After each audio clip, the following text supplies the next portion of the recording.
Chapter 12:22. As Guhan spoke to the end, his hair and beard fluttered as his aura surged. The sword in his hand was like water as he slowly raised it and held it across his chest. He no longer spoke. An aura of loyalty and bravery surged into the heavens. From afar, Mei Shuiyan's eyes were filled with tears as her heart was filled with a myriad of emotions. Qiao Ying felt that her soul was shaken to the point she couldn't control herself. Tears had already blurred her eyes while her delicate body trembled. She faintly felt that something extremely important to her was slowly leaving her, and for a time, sorrow actually surged into her heart and caused her to be heartbroken. Guhan suddenly let out a long howl. His howl was like metal piercing through the air, lasting for eternity without end. Before the howl ended, the sword in Guhan's hand trembled, letting out a shrill cry that sounded like the roar of a dragon or tiger. An extremely vast sword light rose up, and Guhan had already charged into the strange race's battle team. Not waiting for the enemy to attack, he made the first move. A life of 3,000 years of battles, a sword against 1,000,000 masters, a body that looked down on the ages, a sword that severed the past and present. The last glory of the Holy Lands, Guhan. Only Guhan. Sword light shot out, blood flowed like waterfalls, heads rolled like a river, as if it had flowed from 8,633 years ago all the way until now. At this moment, Guhan's battle strength had inconceivably risen back to its peak state. He was calm and indifferent to the point of cruelty as he wantonly slaughtered his way through the foreign race army. The rain of blood that splattered across the sky and the incessant, miserable screams seemed to be the most tragic and moving song of the three Holy Lands, as well as the last dirge of the three Holy Lands. Only knew how to attack, no defense at all. On the other side, 3 of the other 6 Saint Monarchs, excluding Sasho Kitajima, had already arrived at this side. They coordinated with all their forces to encircle Guhan. Guhan was not afraid, nor did he have any scruples. He who had recovered to his peak state, with a single sword, advanced and retreated with ease amidst the encirclement of over 1,000 people. Countless sharp swords slashed across his body. Some of them were shattered on the spot by him, and even the owners of the swords were killed by his profound energy. Some of them had a deeper cultivation base and were able to preserve their swords and stab them into his body, but they were still immediately broken by his profound energy. Even if it was an extremely powerful expert, the weapon in their hands could leave a deep wound on his body, but they would also immediately suffer from a fierce counterattack. Although he was surrounded by the army several times, Guhan did not seem to feel it all. His eyes were sharp and calm. After charging for a while, he would always return to the front of the formation and guard the passage.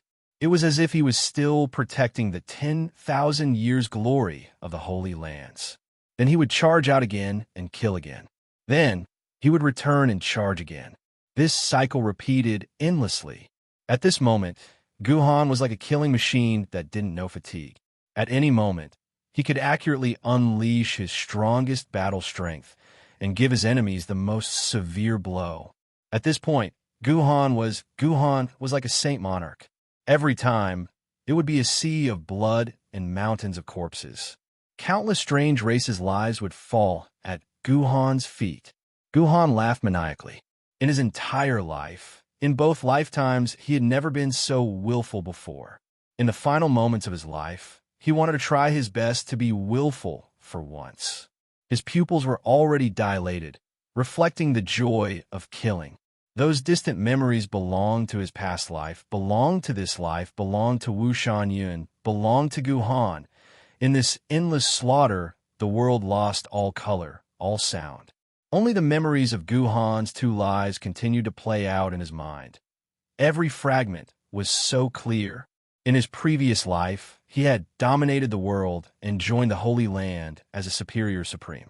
In the Hermitage, he had seen the glory of resisting the outsiders for thousands of years. He had seen the names of those seniors and those glorious days. How proud he was at that time. Proud because he belonged to the Holy Land. Who has ever spoken of the merits and demerits of 10,000 years? Senior, please climb up again. Is the glory over? Was the glory over? These two sentences appeared in Guhan's mind. Suddenly, he felt a stabbing pain in his heart.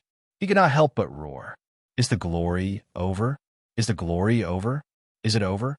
Is it over? Is it possible to disregard the past efforts just because there are mistakes? Past achievements? Is it? Merits couldn't cover up mistakes, but how could mistakes erase merits? Is it? He roared into the sky, as if he was questioning the speechless heavens. Is the Holy Land a disgrace? Is it? 10,000 years of effort, 10,000 years of sacrifice, 10,000 years, 10,000 years. Guhan roared into the sky. His hair and beard flew in the air, and tears of blood flowed. Countless strange races' limbs were destroyed by him, but he was still roaring crazily. Mistake, mistake. Use all our lives to make up for it. Is it possible? Is it possible? With a sudden turn of his body, an intense gust of wind swept out in a radius of tens of jauns. With Guhan as the center, countless strange races' bodies were sent flying. Even if it's wrong, we have a clear conscience towards the world. Guhan roared. Even if it's wrong, we have a clear conscience towards this continent. A clear conscience. A clear conscience. A clear conscience. After a long battle, the strange race's corpses had already formed a small mountain, and this small mountain was still growing. Guhan's blood-soaked figure stood at the peak of this small mountain, stepping on this mountain of corpses. His eyes were like looking at corpses, looking at the less than 600 to 700 strange races experts in front of him. Under his hands, he had already buried more than 1,000 strange races holy emperor experts. The results of the battle were glorious, but Guhan's current situation was not optimistic. Although he was not at the end of his rope, he was on the brink of death. His left hand had already been severed at the shoulder, and a broken sword glistened on his abdomen. That was the work of a strange race's Saint Monarch. As for the Saint Monarch who caused this, Guhan naturally would not mistreat him. From the moment he was struck by the sword, Guhan had used the sharpest counterattack to kill him, destroying his spirit and soul, never to be reborn again. The reinforcements from Tion Fa had already arrived. How could they bear to watch Guhan fight alone? They wanted to rush up to help, but were stopped by Guhan. If Tion Fa's warriors were allowed to participate in the battle, Guhan would definitely be able to escape unscathed. What serious injuries? Even a broken arm was nothing. As long as he could drag on for a month, past the time limit of the heaven reversal pill, no matter how serious his injuries were, with Guhan's strength, achieving even greater heights in the future was not just wishful thinking. Even without Tion Fa's warriors, with Guhan's strength, as long as he wanted to leave, no one would be able to stop him. But all of this was no longer within Guhan's considerations. This is a battle that belongs to the Holy Lands. Before the people of the Holy Lands are all dead, no one is allowed to interfere. This old man is still here. This old man is still fighting. The Holy Lands are not dead yet. The Holy Lands are not defeated yet. I'm still fighting. Guhan's expression was exceptionally fierce. If even one person comes up, I'll kill myself. Guhan's current battle was no longer for himself, nor was it to kill his enemies.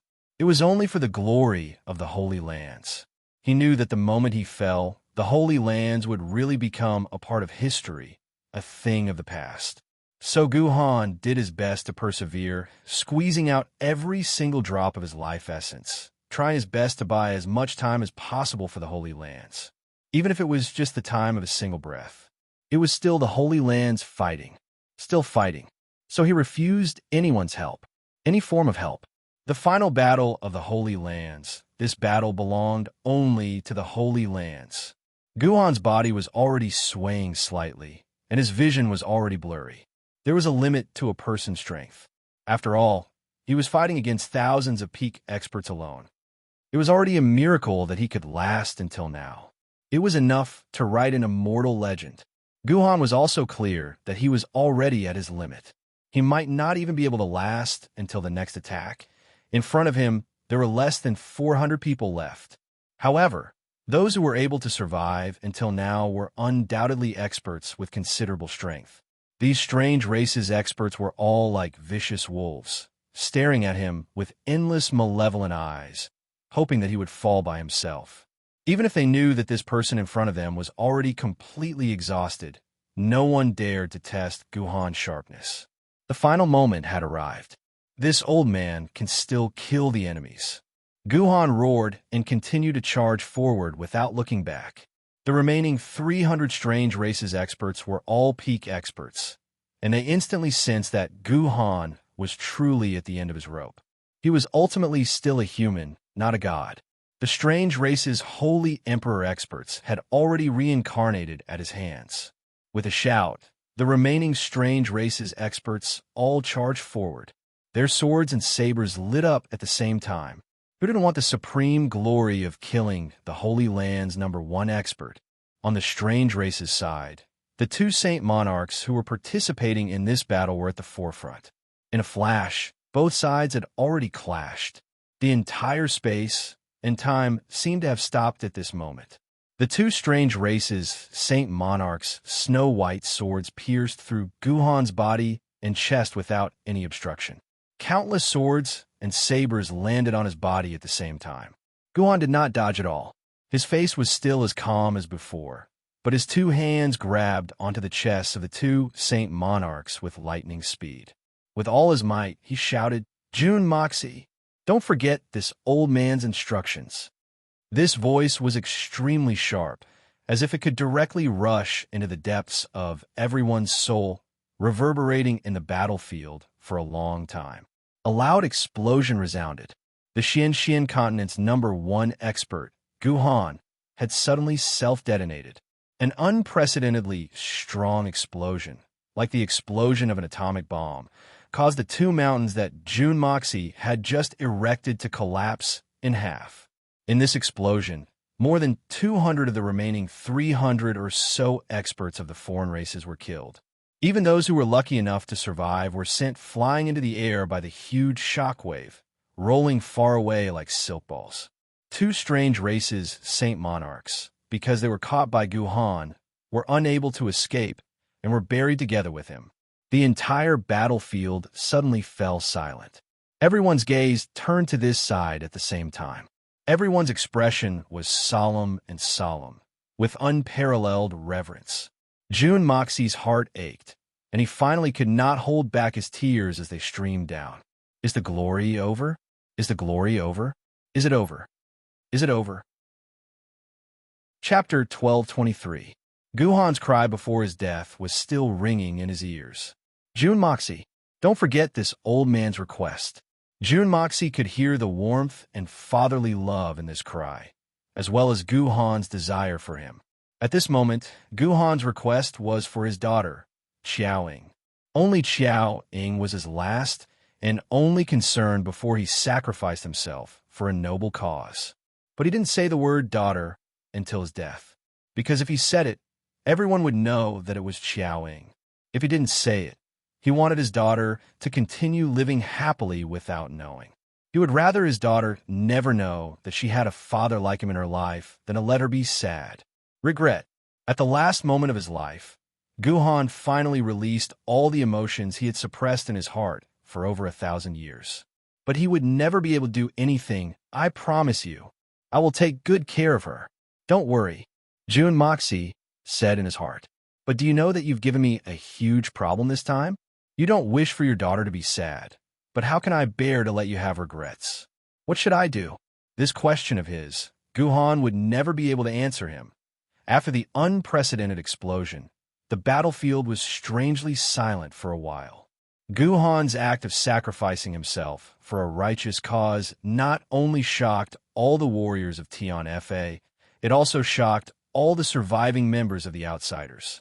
Everyone stared blankly at the mushroom cloud that rose into the sky, and they were all silent. A shrill cry broke the silence. Qiaoying charged out like a madwoman, but was caught by Mei Shuyan in time. She struggled with all her might for a moment, but her body fell into a daze. After a moment, she directly fainted, spitting out a mouthful of fresh blood. Although Xiaoying still did not know that the respectable senior was her birth father and her only kin in this world. But Gu Han had taken care of her and nurtured her. The feelings she had for Gu Han as a child might not be any less than the feelings of a father and daughter. Seeing the person closest to her suddenly pass away, how could she not be heartbroken and heartbroken? Mei Shuiyin held Xiao Ying in her arms, tears falling from her eyes like rain. Suddenly, she waved her hand, and in the heaven punishment battle formation, the majestic drumming sounded again. Our comrades from the three lands did not hesitate to sacrifice their lives for a noble cause. Why would I, Tian Fa, care about my life? Mei Shuiyin shouted. Bear King, Crane King, Wolf King, the Tiger King, I order your 4 clans to attack together and stop them at all costs. The rest of you get ready. We will never disgrace the name of Tian Fa. The blood of Bear King and the rest was already boiling from witnessing this intense battle. Even their chests felt like they were about to explode. Hearing this, they immediately let out a deafening roar, and the 4 troops charged forward. Both sides closed in on each other like the tide. That kind of bravery that only belonged to the blood of warriors was completely stimulated at this moment. Whether it was Tian Fa or the strange races, they all felt their blood burning painfully at this moment. This kind of fire could not be quenched without a fierce battle. Only the blood of the enemy could extinguish it. One left and one right, the 2 sides came into contact, and a huge battle erupted. All the warriors on both sides were dragging a trail of dust behind them as they screamed and charged forward in a frenzy. A battle to the death had begun.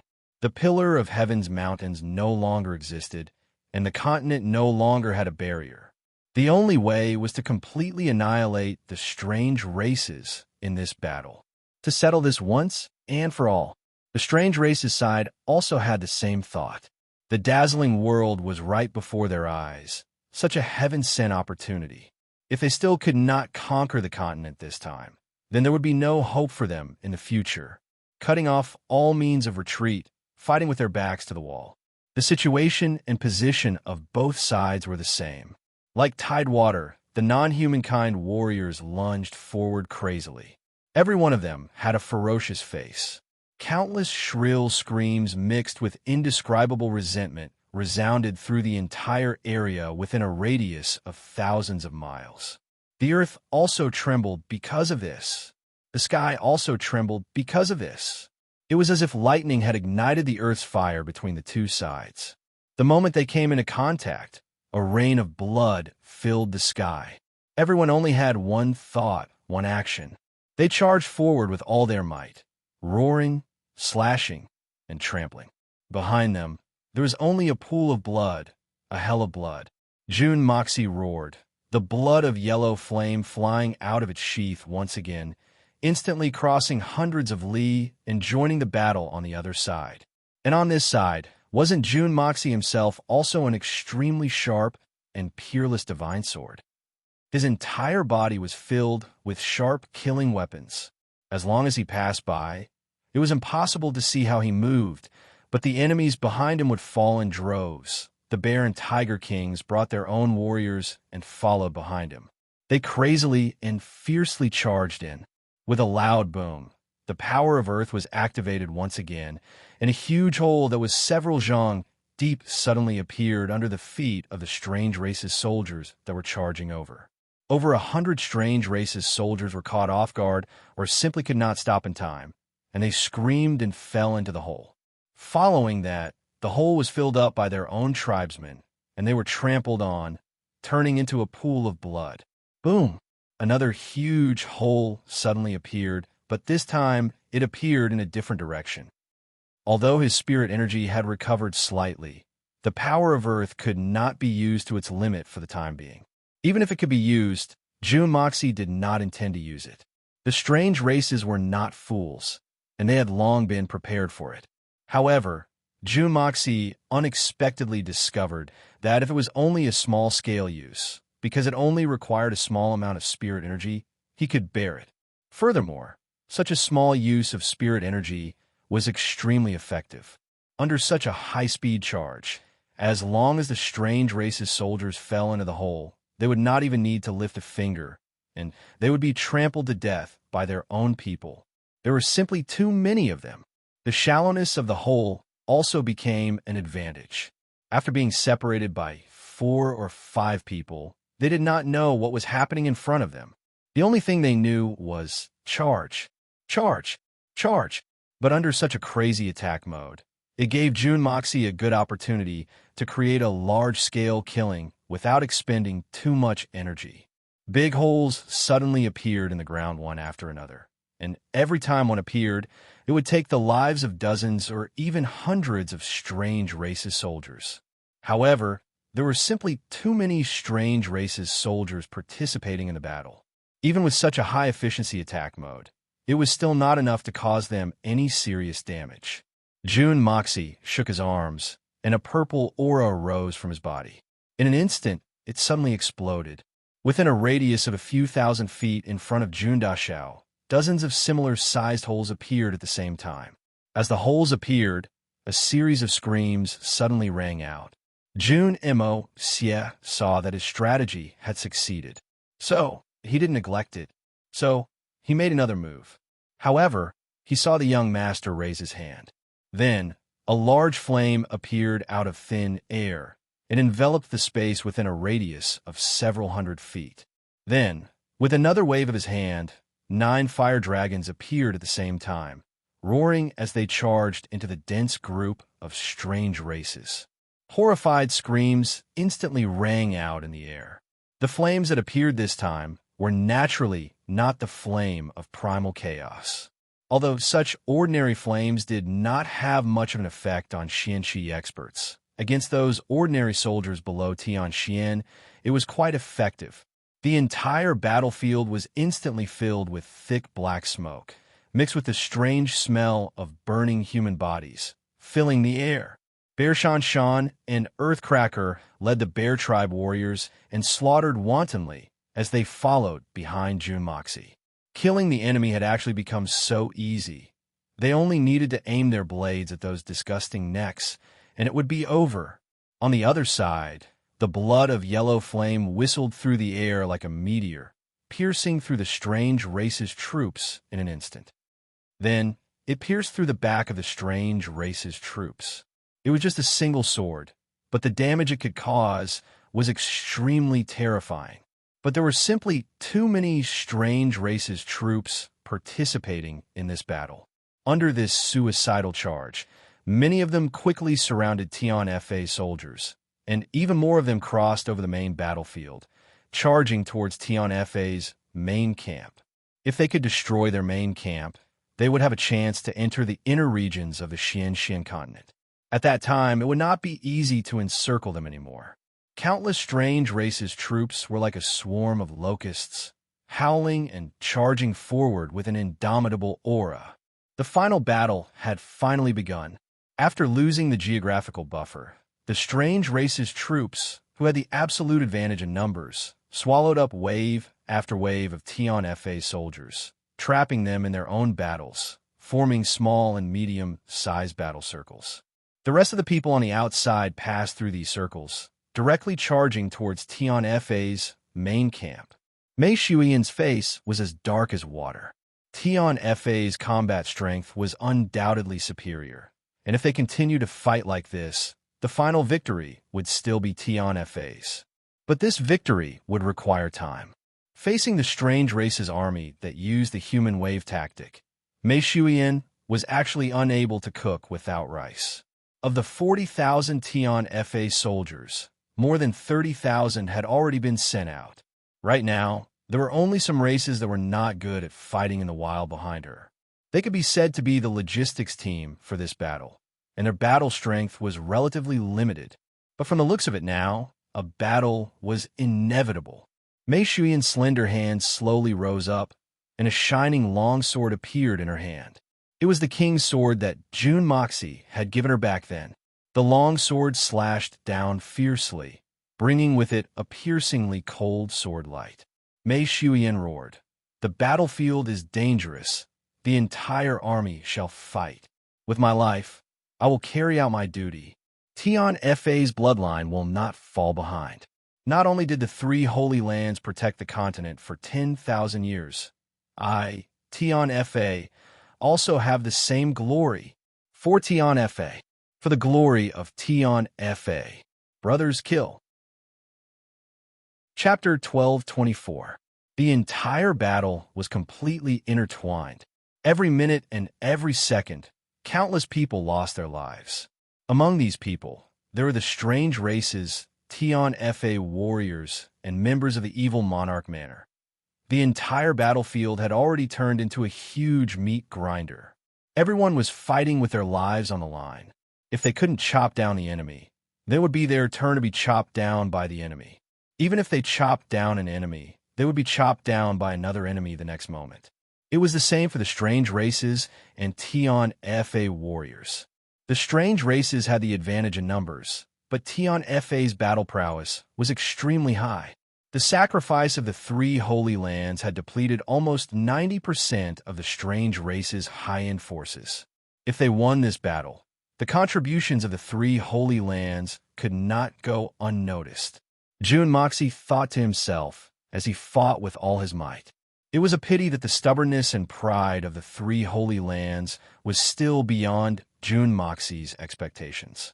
At the start of this battle, the Holy Lands were the ones who requested Tian Fa and the evil monarch manor to fight. Jun Moxie had thought that everyone would be able to work together.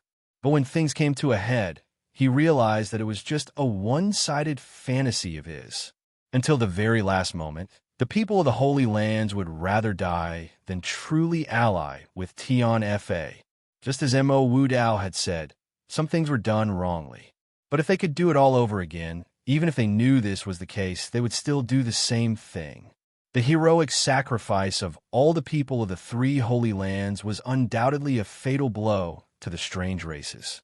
But among them, there were many who should not have died, but they chose to give up in the end. For example, Guhan. As long as he wished, he could continue living and even continue his journey to prove his Tao. Perhaps at the moment the pillar of Heaven's mountains collapsed, these members of the Holy Lands who had existed for tens of thousands of years already lost all interest in living. Perhaps this battle could help them complete their final liberation. Jun Moxie sighed. What a pity. The battle continued to be in a stalemate, with killing everywhere. Even from the sky, one could not see the end of the battle. The battlefield was simply too huge. In such an environment, even if Jun Mo Xie had the ability to overturn the heavens and earth, it would be of no use. Even if he had the strength, it would be difficult for him to do anything. A person's strength was limited, and Jun Moxie was no exception. Now, he could only let the battle continue to develop. The only thing they could do now was to kill as many enemies as possible. Every additional person they killed could increase the chances of survival for their side. The strange races also disregarded the cost to launch the human wave tactic and actually obtained a considerable advantage. This was also the first time the strange races had obtained a strategic advantage since the start of the war. The upper echelons of the outsiders clearly understood this point. As long as they continued with this strategy, even if they did not seek to completely annihilate Tian Fa's warriors, as long as a portion of their people entered the Xian continent, it would be equivalent to a strategic victory. Once the strategy was set, the outsiders used the same tactic again, using their overwhelming numbers to trap the last 10,000 Tian Fa warriors led by Mei Xuan. Following that, a small portion of the outsiders' army headed inland. If the strange races really managed to infiltrate into the Xian continent, then it would truly be a great disaster. How would Mei Xuan not understand this point? But the Tian Fa army that she was personally leading was the weakest logistical unit. Facing the strange races who had the absolute advantage in numbers, they could only barely protect themselves. It was truly impossible for them to stop them. As for the other troops, they were far away and also surrounded by a large number of enemies. There was nothing they could do. The only ones who could try to stop them were Jun Moxie and the Blood of Yellow Flame. But even if it was just the two of them, could they really stop such a large number of enemies? The danger of the Xian continent had completely erupted. Right at this moment, a group of people suddenly rushed over at lightning speed. Their figures flickered, and their faces were filled with impatience and urgency. They were extremely anxious, afraid that if they were late, they would only receive the bad news of failure. Emocia. Be careful of your own safety. This old one is here to help you kill the enemies. A clear voice rang out. Jun Moxie was first shocked, then overjoyed. He jumped up and looked over, only to hear a deafening battle cry. From the side, a group of troops charged out. The person in the lead was dressed in a fluttering dress and wielding a sword that was whiter than snow. Who else could it be but Dongfang, the old lady? Jun Moxie's three uncles led their clansmen and split into three groups. Without even saying a word, they charged into the battlefield. The first group of reinforcements had arrived. The Dongfang family had arrived. Behind them, a battle flag fluttered, and another person shouted, "Manor Lord Jun, I, Sikong and Yi have arrived." It was the experts of the Sikong family who had also arrived at this critical moment. The reinforcements from the Xian continent had arrived. Everyone be careful. Take care. These alien scums are not to be underestimated. Jun Moxie raised his voice and roared. Don't think that Tian Fa and evil Monarch Manor's forces could suppress the outsiders with numbers. If it were the weaker aristocratic families of the Xian continent, they might not be able to handle it. A single mistake could result in heavy casualties. The reinforcements were all Jun Moxie's family and friends. How could he not warn them? Another stuttering voice resounded in the air at the same time. Jun, I, I'm Duanmu. Mu Chao, Chow Chow, Chow, Chow, Chow, Chow, Chow, Chow, Chow, Chow, Chow, Chow. That rice is here too. It turned out that the Duanmu family's patriarch, Duanmu Chao Fan, had also come. In the midst of the fierce battle, hearing this stammering voice, not only did the people of the mainland's allied forces not find it funny, but they felt a surge of hot blood in their hearts. The continent. Someone finally came. Then, a loud roar reverberated through the air as a man in snow-white robes flew over with a sword in his hand. The common people of the continent are fighting against the invaders. How can my silver blizzard city fall behind? It was the old city lord of Blizzard Silver City, the Snow Wind Supremacy, Han Feng Shui. He had brought his son, daughter-in-law, and hundreds of experts from the Blizzard Silver City. These people were dressed uniformly, white as snow, and their swords were like silver. It was as if all the snowflakes on the snowy mountains had suddenly drifted over. A piercingly cold gust of wind blew over, and even the extremely hot air seemed to have cooled down. Rumbling sounds rang out from afar, and dust rose into the sky. A loud voice cried out, Emocia, you must hold on. The third uncle is here. Jun Moxie, Mei Shuyan, and the rest all perked up when they heard this. Compared to the previous few voices, the voice of a close relative was even more heartening. And the appearance of this voice also meant that Tian Fa's own reinforcements had arrived. Jun Wui had finally arrived at this critical moment with Tian Fa's soldiers. From the looks of it, this wave of reinforcements was no less than 100,000 people. Although the strength of this batch of reinforcements could not be compared to the Tian Fa soldiers who were currently engaged in a fierce battle, but any one of these soldiers was at least a peak level 9 Xian beast. This kind of battle strength was not only sufficient to deal with the low-level soldiers of the strange races, it was even more terrifying than a nightmare. If one were to point out that there was something imperfect about this, then it would be that all of these people had traveled a long and arduous journey to get here. They didn't have the time to rest or even catch their breaths before they immediately threw themselves into the battlefield and launched the most intense battle. So, their combat strength was naturally unable to be raised to 100%, and they were only relying on their drive to hold on. But this unexpected reinforcements had solved the biggest problem before them. No one from the strange races had entered the Xian continent, and it was the arrival of this batch of reinforcements that had greatly reduced the pressure on Tian Fa's side. The situation of the battle began to change subtly.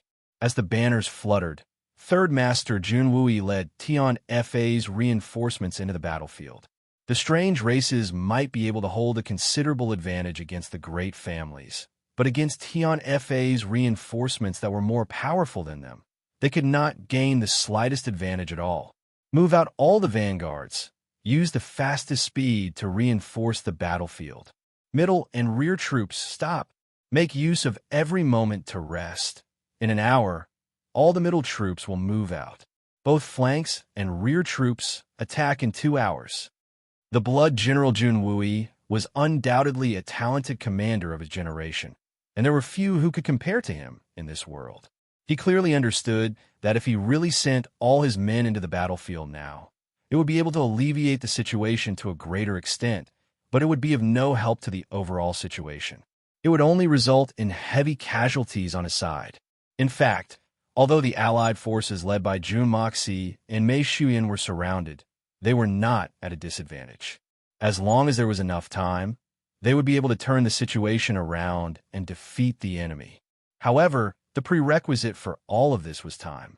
Therefore, the current situation required the participation of reinforcements in order to buy some time. Otherwise, there would be countless fishes that slipped through the net and entered the continent, causing irreparable losses. But fighting for time also required a strategy. Third Master Jun clearly judged that the true purpose of this batch of reinforcements was not to kill the enemy, but to delay the enemy and fight for as much time as possible. No matter what, they had to fight for the moment when Jun Moxi and Tian Fa's army could escape. So he made a prompt decision and immediately ordered all the vanguards to move out with the idea of sacrificing themselves to stabilize the situation and further delay the entire battle. Then the middle and rear troops would seize the time to eat, drink, and reorganize their formation. After an hour, their combat strength would be at least 40%.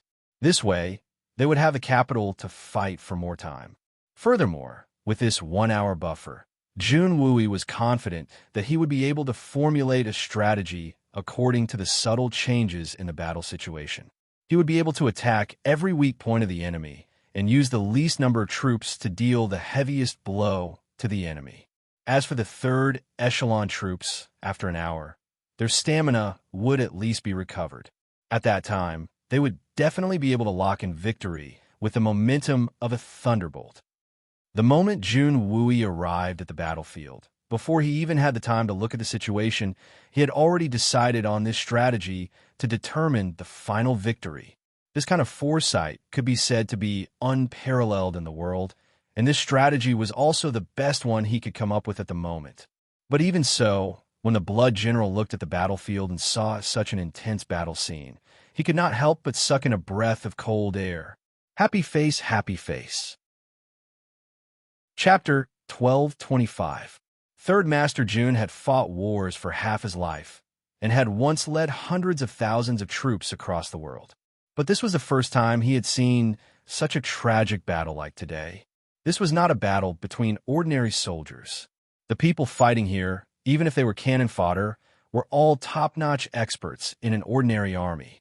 The effect of hundreds of thousands of experts fighting together was even more shocking than an ordinary secular country's army of millions or tens of millions fighting together. With one glance, Junwui immediately came to a conclusion. A battle like this should not exist in the human world.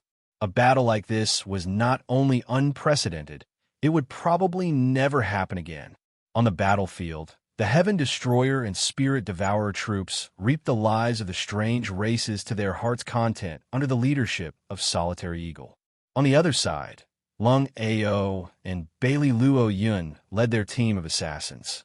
They no longer cared about assassinating the higher-ups of the enemy, and directly jumped out to fight head-on. The Supreme Assassin Chu Chi-hun had already joined up with them at some point in time. Although this small team of assassins did not have many people, they were like a sharp awl, charging left and right, unstoppable. Loud roars came continuously from the direction of the continent, and Xin cultivators from the continent constantly rushed out.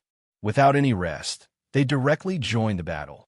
The long and arduous journey and the fact that they were not strong enough to begin with caused too many brave warriors to die the moment they rushed into the battlefield. However, the people who came later still roared and rushed forward without any fear or reluctance, not to leave their names in history, not to gain unlimited glory, but to do their part for this continent.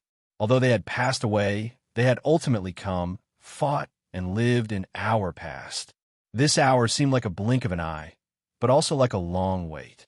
Jun Wui waved his hand, and the 30,000 soldiers rushed into the battlefield in an orderly manner while howling crazily. Under Jun Wui's strict military orders, these Tian Fa warriors actually began to move like an army in a short period of time. The moment they entered the battlefield, they immediately caused a huge impact and destruction. The battle cries on the battlefield grew more and more intense, and it was like a raging fire everywhere.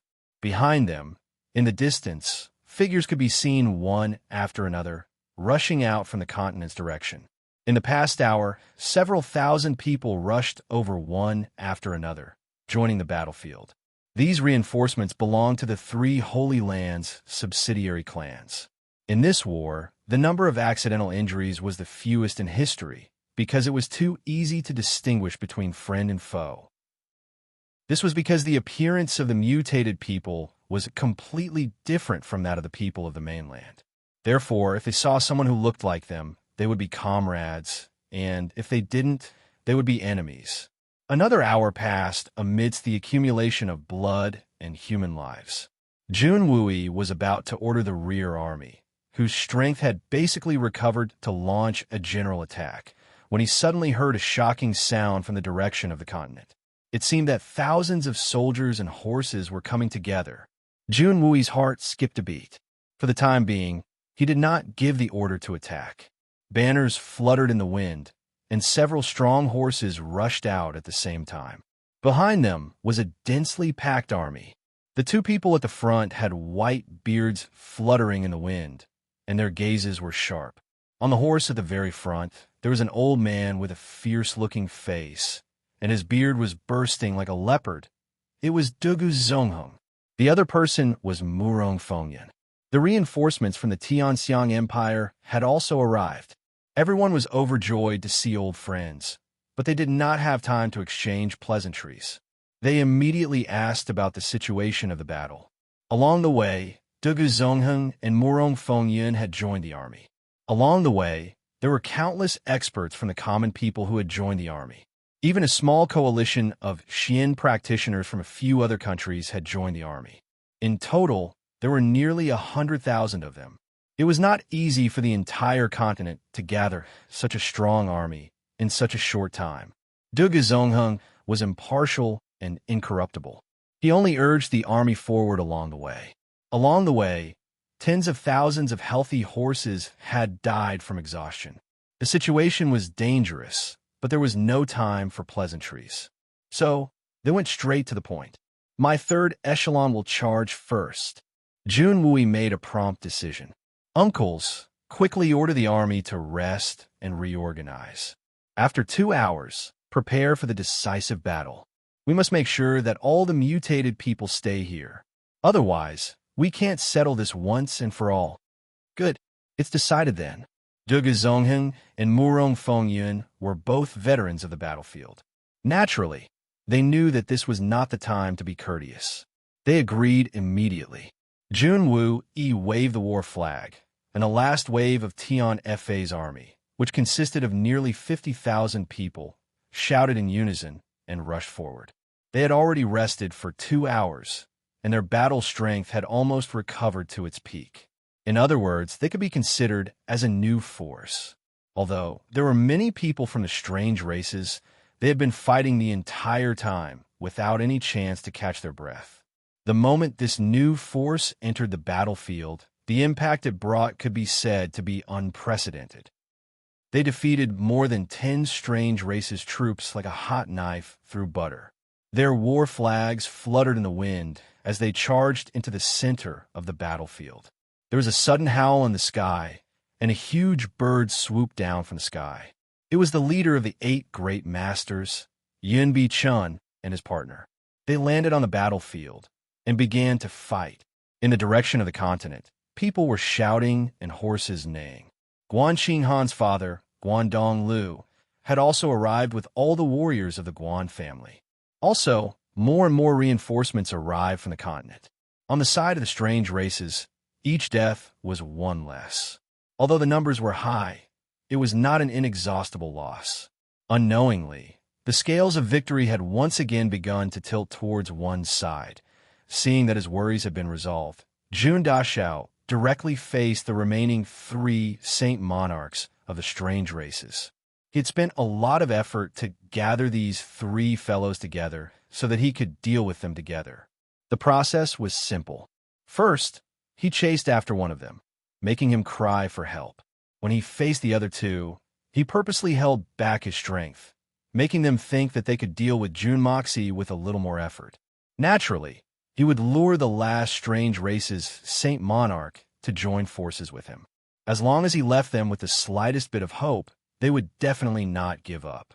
It wasn't that young Master Jun didn't want to take care of them in one go. Don't look at how he wasn't at a disadvantage against 3 Saint Monarchs. In truth, Jun Mo Xie still didn't possess the strength to kill a Saint Monarch expert in an instant, especially the last move of a Saint Monarch expert, self-detonation. If Jun Mo Xie didn't use the yin-yang escape art and took it head-on, even if he didn't die, he would be heavily injured. If this self-detonation happened in a place where Tian Fei's army was concentrated, it would definitely cause heavy casualties. This was also the main reason why Jun Moxie did not dare to force the 3 of them. As long as he did not have the confidence to kill them in a single strike, he would rather continue the battle. The battle between Jun Dashao and the last 3 strange races' Saint Monarchs continued. But that did not mean that Jun Dashao could not do anything else. Everywhere that Jun Moxie passed through, there was a sea of flames. Those flames that appeared out of nowhere burned fiercely. When they met a human body, it was like a fresh flower meeting the most fertile soil, and they began to burn even more intensely. The power of fire, Jun Moxie had already lost count of how many times he had secretly released it, using the power of earth and power of fire alternately.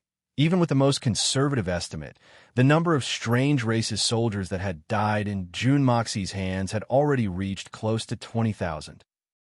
This was undoubtedly a terrifying number. Right now, the situation of the battle was completely clear. Jun Dashao, who no longer had any scruples, began to unleash all his killing moves, chasing after the 3 Saint Monarchs with all his might. These 3 had met Jun Moxie once before.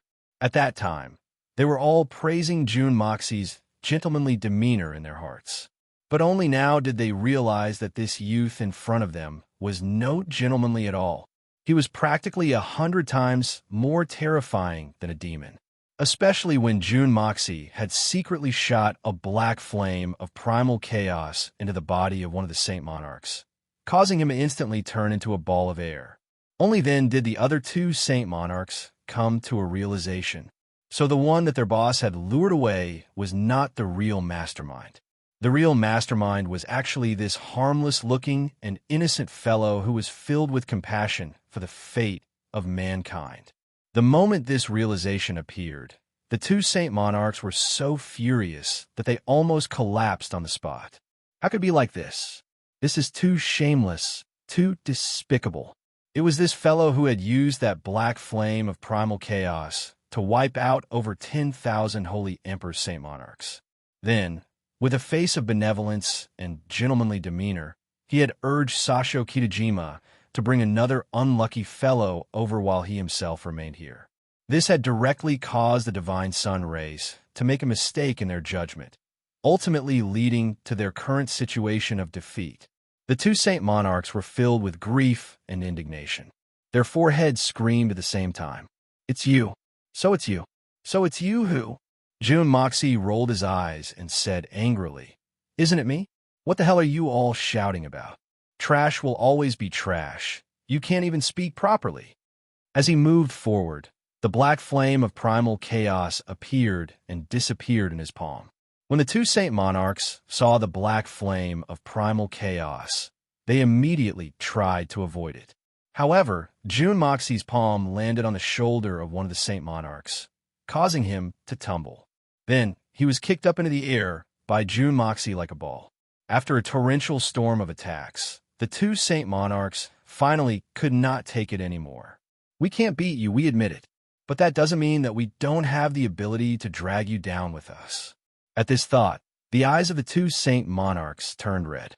They actually followed Gu Han's example and did not dodge at all. Instead, the two of them charged towards June Moxie with no regard for their own safety. June Mo Xie roared loudly. He also acted as if he didn't care about anything as he roared and rushed forward. On the surface, the three of them looked like they were gritting their teeth and would not hesitate to perish together with their enemy. Close, close, almost zero distance. Chapter 12:26. The four mouths of the two Saint Monarchs roared with laughter. June Mo Xie, you damned hypocrite, come with us. From their incessant shouts, they knew that this young man's name was June Moxie. At that time, the two of them laughed at the same time. They thought to themselves that the people of this continent really didn't know how to give names. Their names were really unpleasant to the ear. Unlike us, strange races, we give names with a deeper meaning. For example, Sasho Kitajima, Takahashi Tuku, Mean Pants, Shimokawa Erden, these names were really nice. Only now did they know what these names represented. This name actually represented destruction. However, no matter how fierce you are, we have two great sages here to self-destruct together. We can definitely drag you down with us. With such a self-destruction, even if it was just one person, Boss Sasho Kitajima would still be injured and die. Your cultivation level is at most on par with Boss. How can you escape with your life? Moreover, you have been fighting for an entire day. June Moxie laughed loudly. Good, let me send you on your way. Instead of retreating, he advanced and actually puffed out his chest to welcome them. The two of them were overjoyed. The self-destruction of a great sage didn't require any preparation. They could explode immediately. However, for the sake of safety, the two of them still prepared a little to achieve the best result. They wanted to kill this hypocrite in front of them. The next moment, just as they were about to self-destruct, the two of them discovered in grief that this despicable fellow in front of them had actually disappeared into thin air. The most tragic thing was that they had been chased by June Moxie all the way. Unknowingly, they had unknowingly entered deep into the dense battle formation of the strange race's soldiers. This self-destruction not only didn't affect the enemy, but also dragged their own people down with them. This was the most tragic and indignant thing in the world. However, it was already too late for the two of them to stop their self-destruction. Everything was too late. Under the fearful gazes of the strange race's soldiers, the two great sages released a blinding light at the same time. The next moment, there was an earth-shattering explosion. One had to admit that the power of a saint's self-detonation was immense. In the midst of such a dense group of people, he had actually opened up a huge space that was 500 to 600 zhang wide. Moreover, the hole in the middle was so deep that it looked like two black holes. Close to 8,000 warriors of different races were accompanying their most respected Lord Sage on the journey. They didn't have to worry about being lonely anymore. Too many people died muddle-headedly. Never in their wildest dreams would they have imagined that their deaths were actually caused by their own people. Moreover, it was their own leaders, their most respected leaders. This was too sad. At this point, apart from Sasho Kitajima, all the other 6 Saint Monarchs had fallen. 3 of them had died at the hands of Gu Han, while the other 3 had died at the hands of June Moxie. Especially the last 2 who had self-detonated. They had died with a pent-up anger.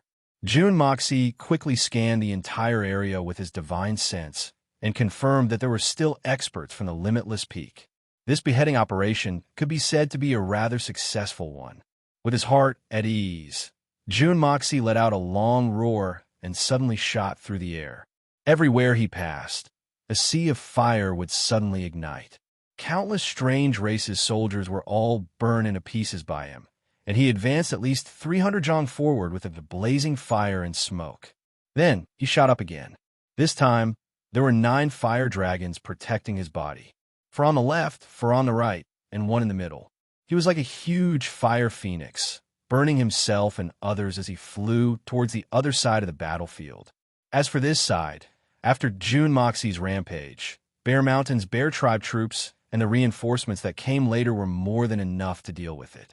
There weren't any major obstructions. More than half of the entire battlefield had been transformed into a sea of fire purgatory. With a whoosh, June Moxie landed in front of the old lady of Dongfang. The sword in the old lady's hand flashed as she killed the enemies calmly. Most of the blood on her body was from the strange races. She even had the leisure to smile at June Moxie and ask, "How is your mother now?" June Moxie struck out with both palms, and the strange races in front of him cried out miserably. Their bodies suddenly burst apart as they were pushed back. Then 2 fire dragons flew out, burning them to the point of wailing and howling. At the same time, he smiled and said, "Mother's mood is not too bad these days. She even looks a little chubby." The old lady smiled happily, but still warned, "Your mother is a person with a lot of thoughts. Even though her mood has improved, you still have to serve her carefully. Do not let her remember the past." As she said that, she sighed deeply in the midst of the battle. She understands. June Moxie's expression turned solemn. After killing for a while, he saw that the old lady of Dongfang's troops had already met up with the troops led by Crane King. He said, "I'll go to the other side to take a look." After that, he punched, kicked, and burned all the way. In the blink of an eye, he had opened up a broad road that was several tens of feet wide. Amidst a series of strange screams, he stepped on the heads of the non-humankind beings and flew away. Perhaps Jun Dashao's Qinggong had regressed. After he stepped on the necks of the strange races, 2 of their heads exploded at the same time. It was like a watermelon that exploded along with June Moxie's speed. However, this regression could be considered as killing 2 birds with 1 stone. Killing the enemy and speeding up the journey were not delayed. But the old lady watched as her grandson sped away like a storm. She couldn't help but smile and said, "With Moc's skills, there is no one in this world who can match up to him." Hearing her words, Dongfang Winching and the rest nodded in agreement. Under Jun Wui's strict control and relentless pressure, the strange races were retreating step by step. It looked like they were going to be defeated soon. The outcome was decided. June Moxie was also relieved. Looking at the other small battles, June Moxie could finally heave a sigh of relief. After this battle, it seemed like he would have to directly attack the enemy's base. This was something that needed to be planned carefully. Just as he was thinking, his gaze shifted to the other side. He was startled for a moment and hurried over. On the other side, the Guan family's head, Dong Lu, was leading the Guan family subordinates. They were engaged in a bitter battle. Although they had come to the rescue based on their courage, their battle prowess was obviously much weaker than the others. Up until now, the Guan family's men had suffered many casualties. This was because the strongest among them, Guandong Lu, only had the strength of an Earthshin. Facing the strong forces of the strange races, even Guandong Lu himself was in danger, not to mention the others. Guandong Lu, his 2 sons, Guan Qingbo and Guan Qingyu, and dozens of Guan family experts were struggling to hold on. In the middle of them, there was a woman with a black veil covering her face. Under the siege of hundreds of strange races soldiers, the Guan family's men were on the verge of being annihilated. June Moxie whistled through the air and rushed over. Before he even arrived, the whistling wind had already created a large gap in the strange race's soldiers that had surrounded the Guan family. Immediately after, flames and smoke rose from the ground. The strange race's soldiers who had been gaining the upper hand suddenly screamed in pain as their combat strength was greatly reduced. June Moxie opened up a path of life and death with his palms and arrived in front of Guandong Lu in the blink of an eye. Just as he was about to speak, he felt a little awkward. Guan Qinghan was his woman now, and this old man in front of him could be said to be his father-in-law. But how should he address this old man? He used to be his elder brother's father-in-law, so it was hard to say, "You're here." Guandong Lu's expression was also a little conflicted. The Guan family head also didn't know how to address this person in front of him. Call him Mo Xie. That doesn't seem right. Call him son-in-law. It's not the right time yet. Call him third young master? What would that be? Even though the whole world knows that his daughter is sleeping with this guy, but they still haven't greeted him yet. Jun Moxie replied and struck out 3 times in a row, clearing the strange race's soldiers around him. Guangdong Lu was about to speak when his eyes fell on the woman with the black veil covering her face, and his pupils shrank. So it's you. Jun Moxie's eyes suddenly turned cold. It was you, the #1 beauty of a Spirit Fog Lakes Enai Chong Pavilion. She was also the woman who had tried to assassinate Jun Moxie, the woman who had a deep grudge against the Jun family. It was a long and unexpected reunion. At this moment, she was in the Guan family's camp, supporting Guan Qingyu. Her body was stained with blood, and it was obvious that she had suffered quite a few injuries. Guan Qingyu had always been deeply in love with this woman, to the point that he was willing to do anything for her. This was something that Jun Moxie naturally knew, but he had never imagined that this woman would actually appear here at such a special time. Ever since the assassination attempt, Jun Moxie had wanted to get rid of this woman as soon as possible. But who would have thought that in just a day or two, this woman would disappear from Tianxiang City without a trace? From then on, there was no news of her at all. That's right, it's me. Lady Yu slowly pulled down her veil, revealing her beautiful face. She looked at Jun Moxie with a complicated expression. Jun Moxie, Jun Sun Xiao, Lord Evil Monarch, are you very surprised? To think that you would see me here and now. Guan Qingyu stepped forward anxiously and supported Yu-Er's body. Yu-Er, don't be afraid, I'll be with you. We'll never be separated. Yu-Er's face twitched, and she laughed bitterly in her heart.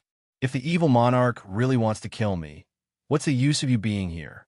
But she still felt a little touched by his infatuation. So you've been staying in the Guan family all this time. Jun Mo Xie suddenly calmed down. He clasped his hands behind his back and said, No wonder I couldn't find you. You should know that I've been looking for you for a very long time. Perhaps this is the so-called its darkest under the lamp.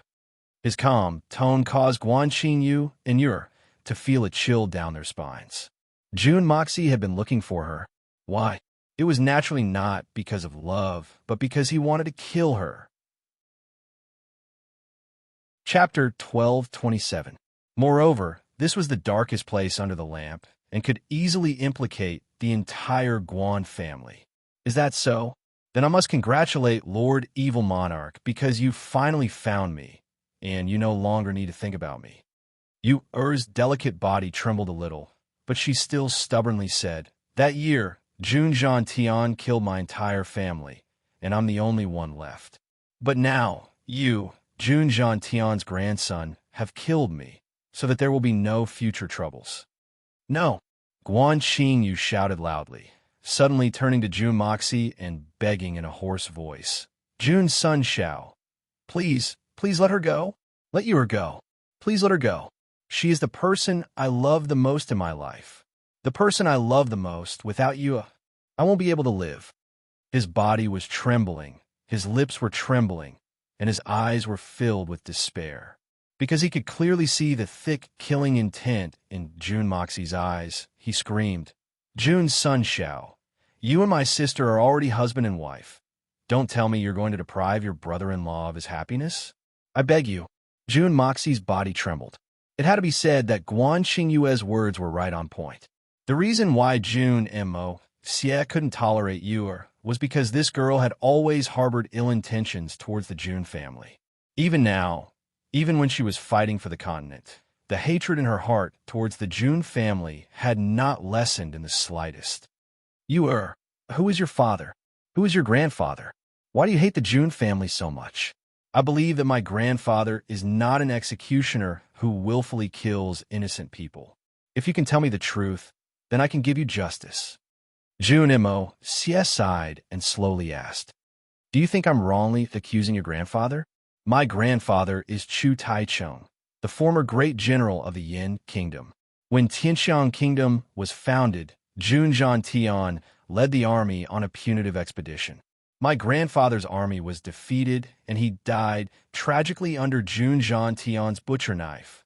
Lady Yuer's eyes were filled with tears as she stared at Jun Moxie and said, "When the Yin kingdom fell, my father, Chu Chongfeng, took his entire family and joined the Yutang Empire. He became a general of the Yutang Empire, but was killed in a battle with Jun Wuhui. My grandfather and father died one after the other, and the Chu family had no one to rely on. So the Chu family was devoured by the Yutang family in a single night, and the Yutang family was wiped out. So I came all the way to Tianxiang for revenge. All of the Chu family's misfortunes originated from your Jun family, and your entire family is the most bloody executioner." Jun Mo Xiao laughed coldly.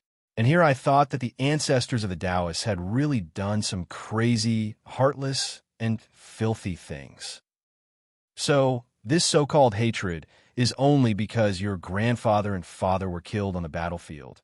And because of that, your family was ruined, and the young lady is blaming this misfortune on my Jun family. Is this what the young lady is trying to say? It seems that according to the young lady's argument, if my grandfather and father hadn't won on the battlefield, then they would have become the young lady's family's great benefactors, right? Is that so? Is it because I lost your grandfather that my Jun family was ruined?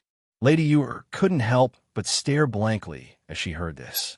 Ever since she was a child, she had drifted from place to place because of her family's ruin, and had suffered a lot. She had long since attributed all of her misfortunes to the Jun family, and felt that if the Jun family didn't exist, then her family would still be a happy family. But she had never thought about it from another standpoint. So, when she suddenly heard Jun Moxie's question today, she felt as if she was suddenly enlightened and didn't know how to react for a moment. Jun Moxie continued, The young lady's argument of hatred is very powerful. If it's according to the young lady's argument, then the enemies of my Jun family are everywhere in the world.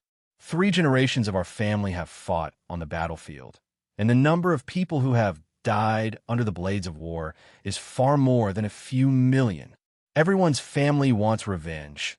How many heads can the insignificant Jun family have to wait for you to take revenge? That's really ridiculous. Well, after today, there will be another Jun Moxie whose hands are stained with blood and who has slaughtered countless enemies. Today, this monarch has killed many strange race bastards, hundreds of thousands of them. I reckon that they also want to find me for revenge because I'm the biggest obstacle that prevents them from entering the Xian continent. Jun Moxie hadn't thought that Yuer's so-called blood feud would actually be like this. This cause and effect may be difficult for Yuer to bear, but for Jun Moxie, it was very ridiculous. Really ridiculous. The responsibility of a soldier has always been to protect the country, and dying on the battlefield should be the best final destination for every soldier.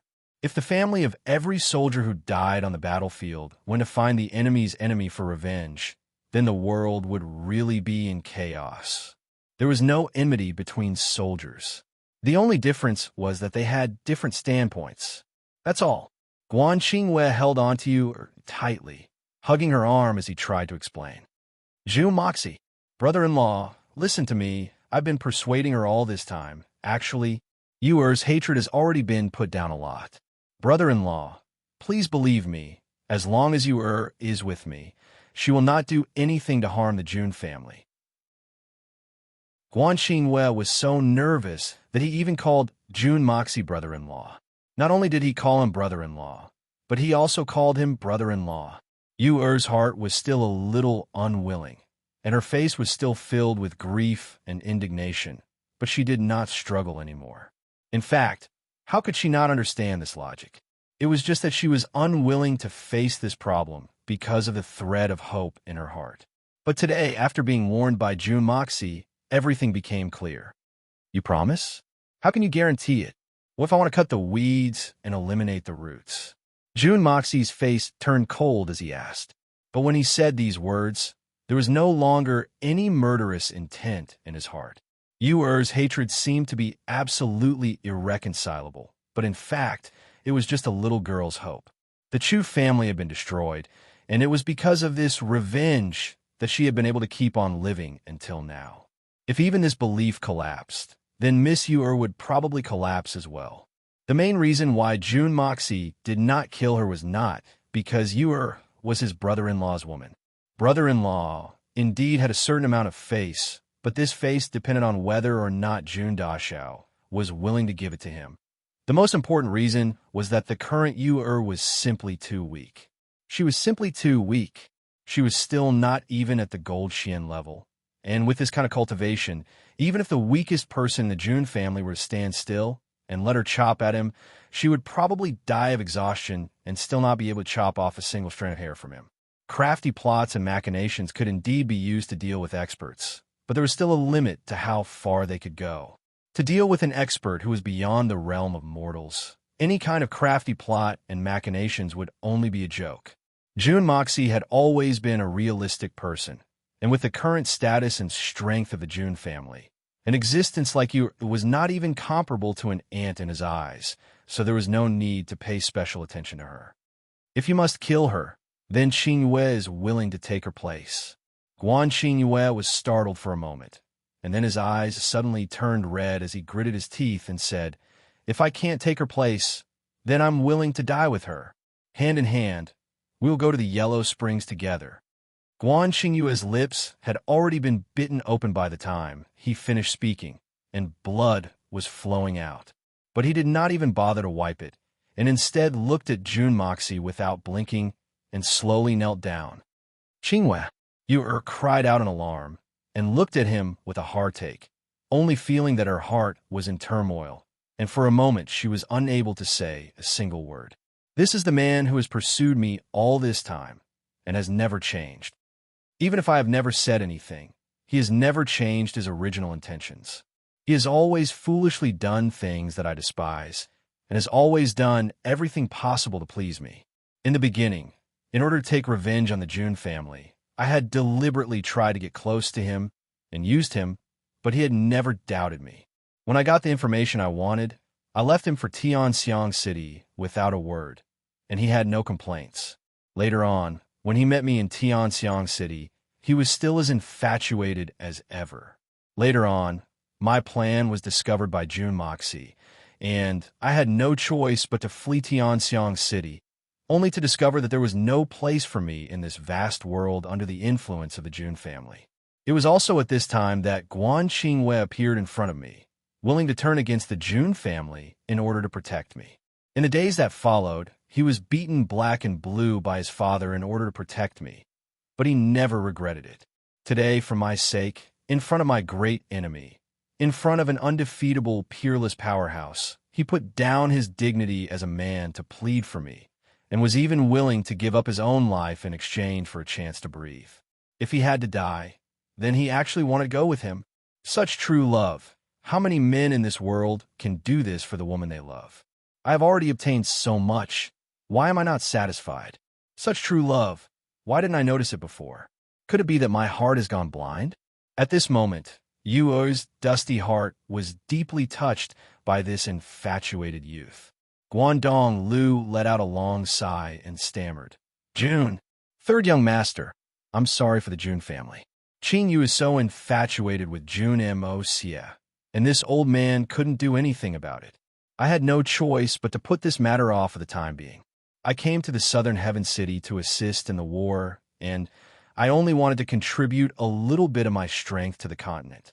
It would be best if I could meet you and explain things to you, but if I don't, then my family will die here, and everything will be gone with the wind." Guan Qingbo, who was standing to the side, glanced at them indifferently. In truth, the Guan family's master Dashao was very disdainful of his younger brother's infatuation with a woman. A man should never worry about not having a wife. Was there really a need to be like this? Jun Moxie nodded lightly, and then turned to Guan Qingwei. "Guan Qingwei, are you really willing to die for her?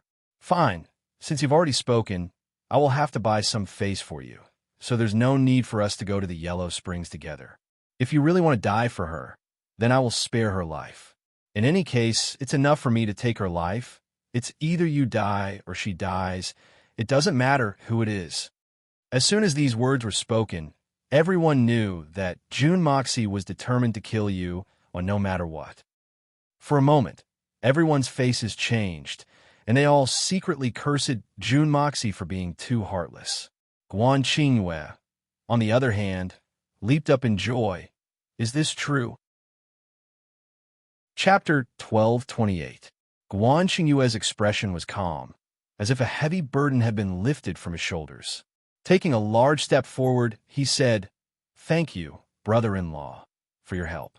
I hope that brother-in-law will not forget what you said today. In the future, if you offends you, I hope that you will let her go." Even at this time, he was still worried about Yu's future. "No!" Yu cried out in pain, tears suddenly welling up in her eyes. Blocking in front of Guan Qingyue, she cried out to June Moxie, "June Moxie, I am the only one who wants revenge. From the beginning, it was only me. It has nothing to do with Guan Qingyue. I will immediately give my life to you. He is innocent. It has nothing to do with what happened between us. I have nothing to do with him." Yu spread open her arms and stood protectively in front of Guan Qingyue. She was like an eagle, desperately protecting her injured partner. Her expression was one of panic and despair. She was at a complete loss. She didn't even know what she was doing or what she could do. At this moment, she felt her heart wrench in pain. The moment Guan Qingyue took that step, it was as if the entire world had lost its color. At that moment, she realized that, in this world, there was actually a person that she could not let go of no matter what. But why? Why did I not know about this before? She finally understood Guan Qingyue, because right now, she was the same.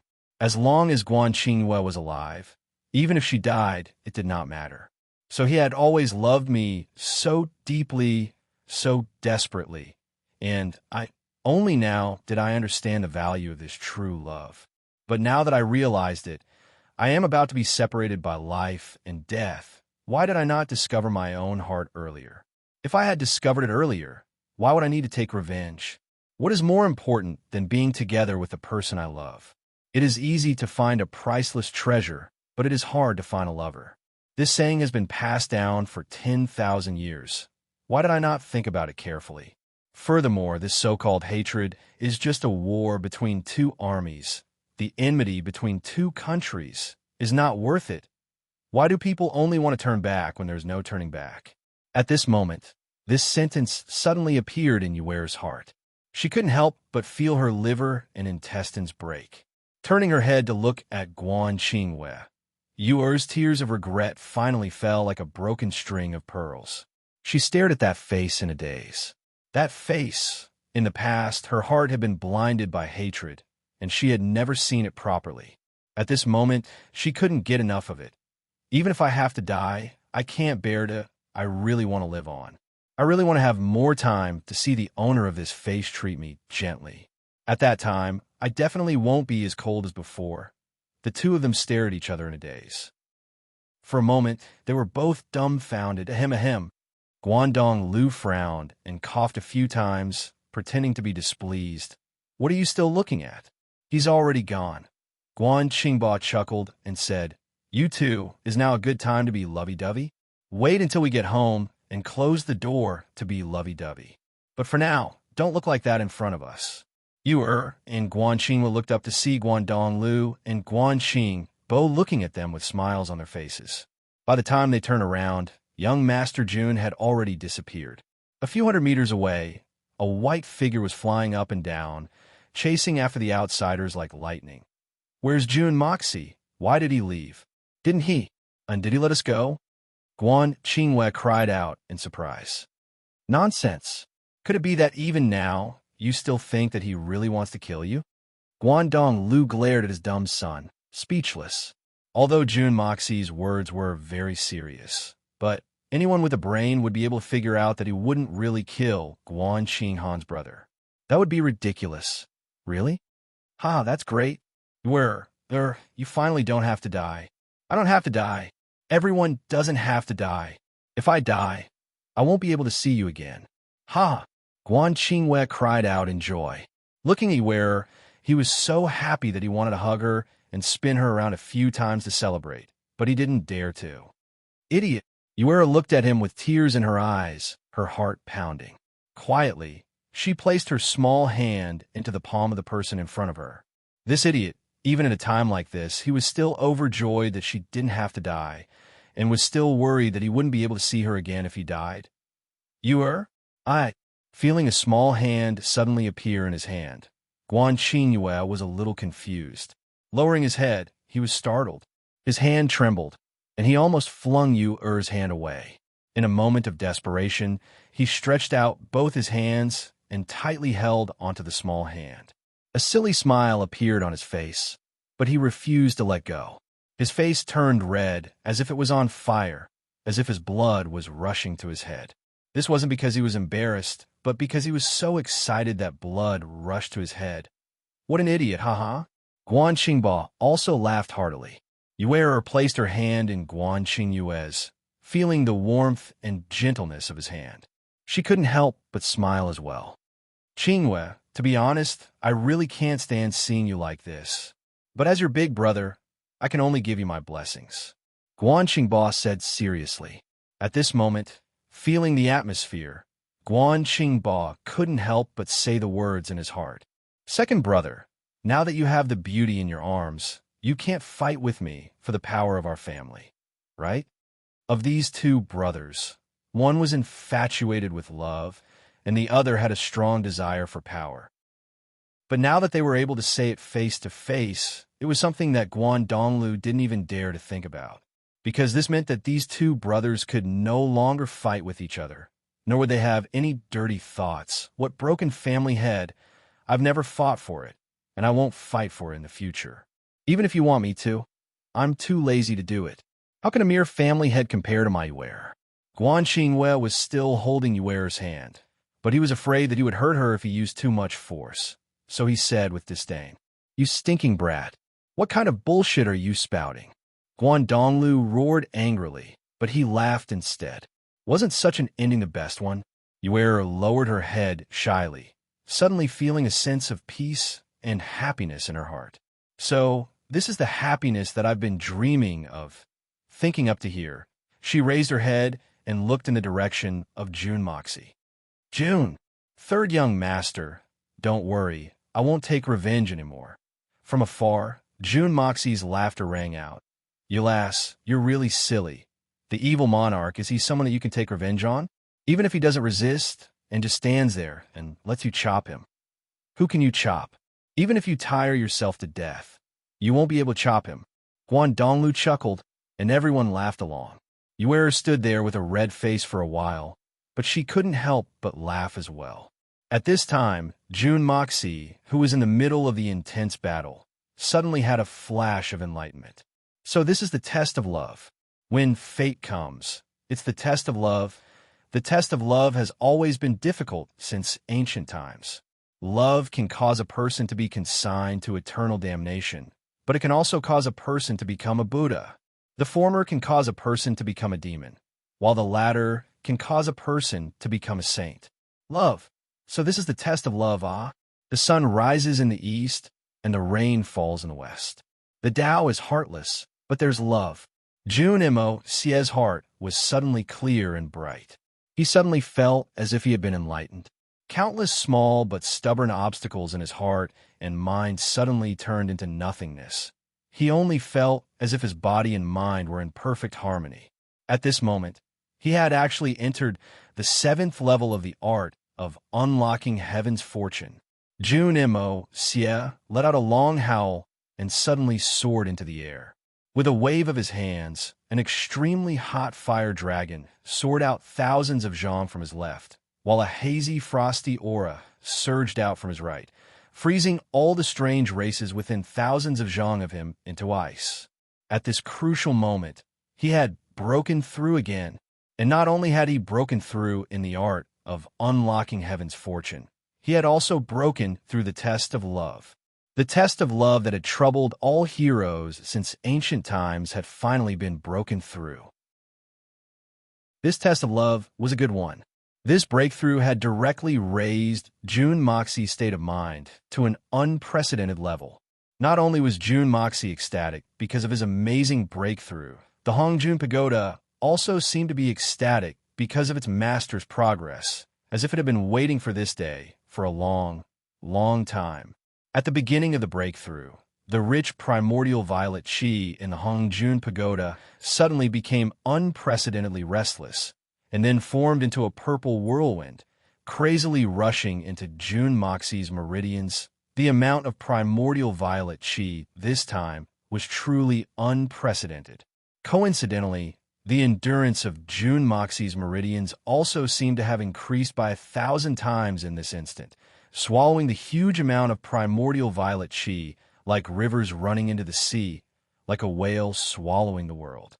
In his dantian, the small world derived from the art of unlocking heaven's fortune suddenly expanded rapidly, and in the blink of an eye, it had already expanded by hundreds of millions of times. As far as the eye could see, the gray and lifeless fog had disappeared without a trace, and all that was left was a vast expanse of flat land. At this moment, this small world could finally be considered as a real world. Although there was still no sun, moon, or stars, and no mountains and rivers, this was indeed a clear and bright sky and earth. Compared to the hazy state of looking at flowers through the fog before, it was completely different. In the eyes of anyone, above their heads was a clear blue sky, and below their feet was a thick, dark land. If it was said that previously it was the beginning of the world, and there was still endless primordial chaos, now it was the beginning of the world. And because of the evolution of the art of unlocking heaven's fortune, Jun Moxie's cultivation had directly climbed to the peak of the 7th level of the art of unlocking heaven's fortune. His own strength had improved by leaps and bounds. Feeling his own amazing progress, Jun Moxie was extremely excited, and he laughed heartily, his sleeves fluttering in the air like an immortal. Then he shouted coldly, "Everyone work together and kill all these strange races. Cut the weeds and eliminate the roots. Don't leave a single one alive, and forever eliminate all future troubles, and bring peace to the world." On the ground, the mainland's allied forces now had the absolute upper hand. Hearing his nephew's call, Jun Wui let out a long whistle, and the two old generals, Dugu Zonghyun and Murong Fengyun, who had long been ready, also gave their orders, and the entire Tianxiang army rushed into the battlefield. Like an avalanche, they rushed towards the strange races. Chapter 1229. Although the outsiders were all valiant and fearless of death, besides one of the 7 leaders who possessed absolute strength, the other 6 had already died in battle. It could be said that they were a group of dragons without a leader, and they were like headless flies. There was no order at all, and it was a complete mess. Furthermore, the continent's reinforcements were constantly joining in, and the human wave tactic was no longer possible.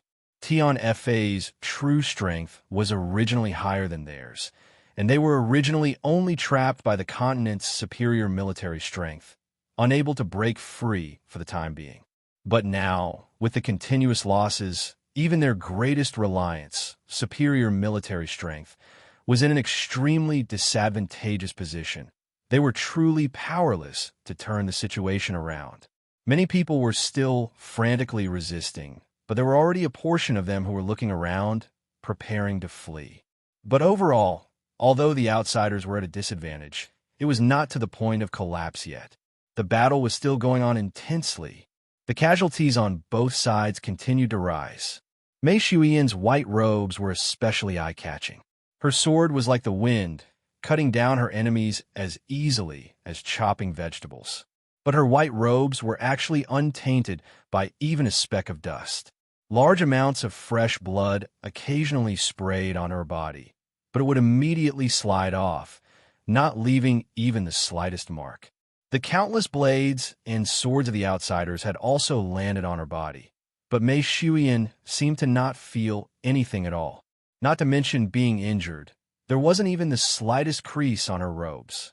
Even the full-powered strike of a supremacy enduring heavens seemed to have hit thin air, completely ineffective. Warm jade coarse silk. Mei Shuyan only now knew that the robes she was wearing were actually a rare and precious treasure. Not only was it impervious to fire and water, it was also impervious to swords and spears.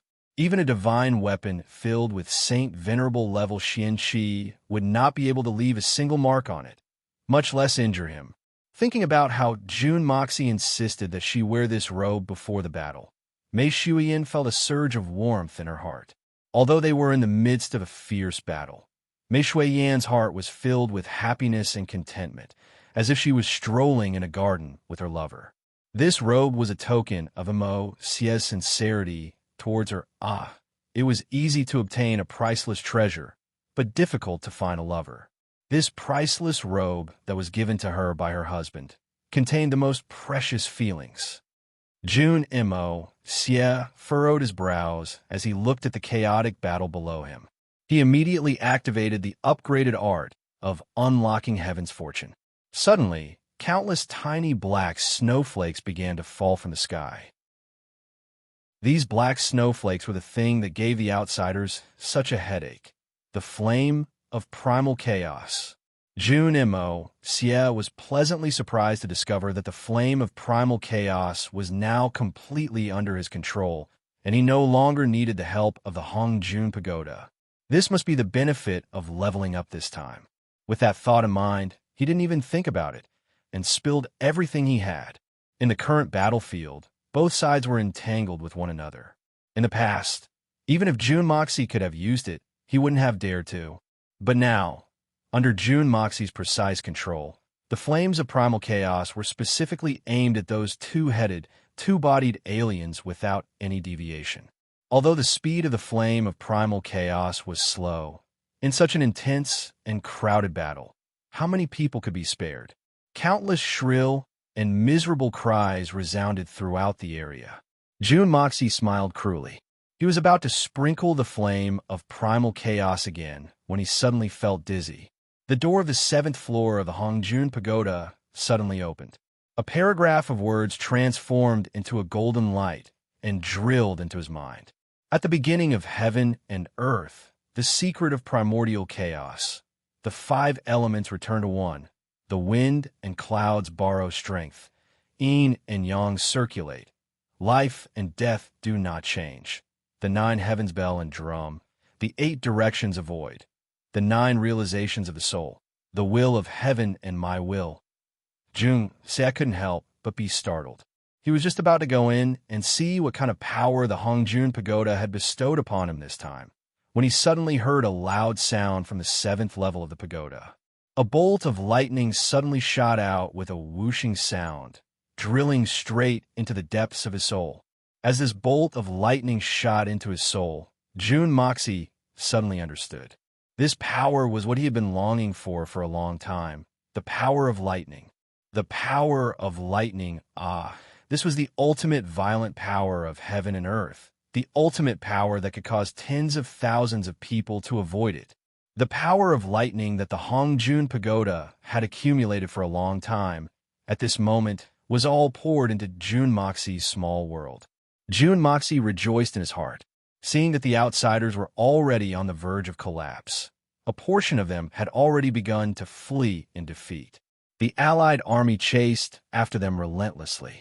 Up until now, although the outsiders had suffered heavy casualties, they still had over 100,000 troops left. However, they no longer had any will to fight. When one person fled, the others fled.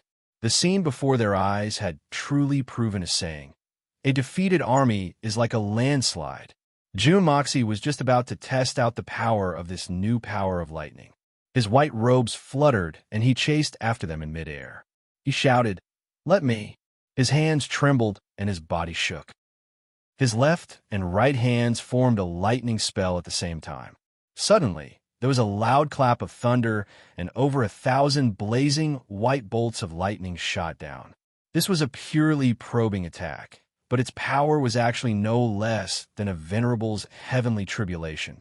No less than 1,000 strange races soldiers, under this loud clap of thunder, turned into a pile of charcoal. Ordinary strange races soldiers who were at most at the level of Tianxian were naturally not lucky enough to encounter a venerable's heavenly tribulation. However, this shocking result was not enough to shock everyone. What truly shocked everyone was the sudden appearance of the lightning tribulation itself.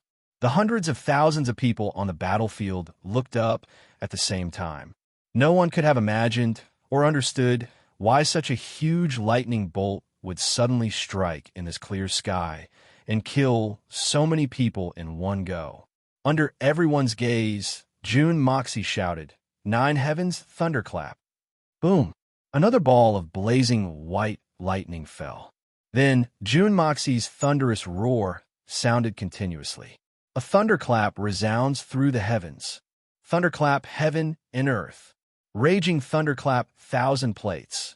Golden tribulation thunderclap. Heavenly thunder descends. Apocalyptic thunderclap. Towards the end, the lightning that June Moxie casually threw out had already turned purple. The power was so great that it could be said to be unprecedented. From the moment the first bolt of lightning fell to the moment the last bolt of lightning exploded between the heavens and the earth, it only took half the time it took for a stick of incense to burn. But in the end, only less than 20,000 small fries were left of the original 100,000-strong army of the strange races. The army of over 100,000 was turned into ashes under the continuous bombardment of lightning. The remaining 20,000 people were scattered all over the battlefield, so scared that they didn't even know how to run. Their lips were green, and their faces were pale as they trembled in fear. Being scattered like this, no matter if it was the power of lightning or the flame of primal chaos, it would not have a good effect. The strange race's morale has already declined. Everyone, put in more effort and kill the remaining people for me. Don't leave a single one alive. Once and for all. June Moxie stood in the air as Ling Ling gave the order. Yes, the army of over 100,000 people below roared in excitement. At this moment, the evil monarch stood in the air, radiating a brilliant light, as though he was a god. No, right now June Moxie was a god. So it turns out that our side actually had the help of a god. Not only could he control that strange flame that could incinerate the heavens, he could even control the wind and clouds and lightning, using the boundless lightning tribulation to easily destroy the enemy. This kind of miracle was an incomparably huge boost to the morale of the Allied army. Many of the soldiers who had fallen to the ground due to their injuries struggled to stand up again. Their bodies seemed to be filled with an indescribable strength as they roared and charged forward. This battle was decided. Right at this moment, a deafening rumble suddenly came from afar. The ground beneath everyone's feet and countless boulders that were thousands of gene in weight actually jumped up from the ground. The pillar of heaven's mountains that had already collapsed beyond recognition started to shake again, and rocks started to roll everywhere. A few volcanoes that had stopped erupting earlier also started to emit black smoke again. The sudden violent tremors had actually reached such an extent, and the direction where the sound came from was at least a few thousand li away from here. It was so far away, and it still had such an effect. June Moxie furrowed his brows as he looked into the distance. That should be the direction that the 9 Serenities and 14 Masters were heading towards. Could it be that something had happened? With the abilities of the 9 Serenities and 14 Masters, it shouldn't be. Everyone, clean up the battlefield and save the injured. I'll go over there to take a look, June Moxie said as he disappeared in the air. As June Moxie sped through the air, he saw a black shadow flying over for the far south, shrouded in 9 nether demonic chi. Behind him, there were 2 people chasing closely. But when they were about 500 li away from the pillar of heaven's mountains, they immediately stopped. 9 Serenities and 14 Masters. Since you have the guts to kill, then don't retreat. One of them scolded loudly, his voice filled with indescribable grief.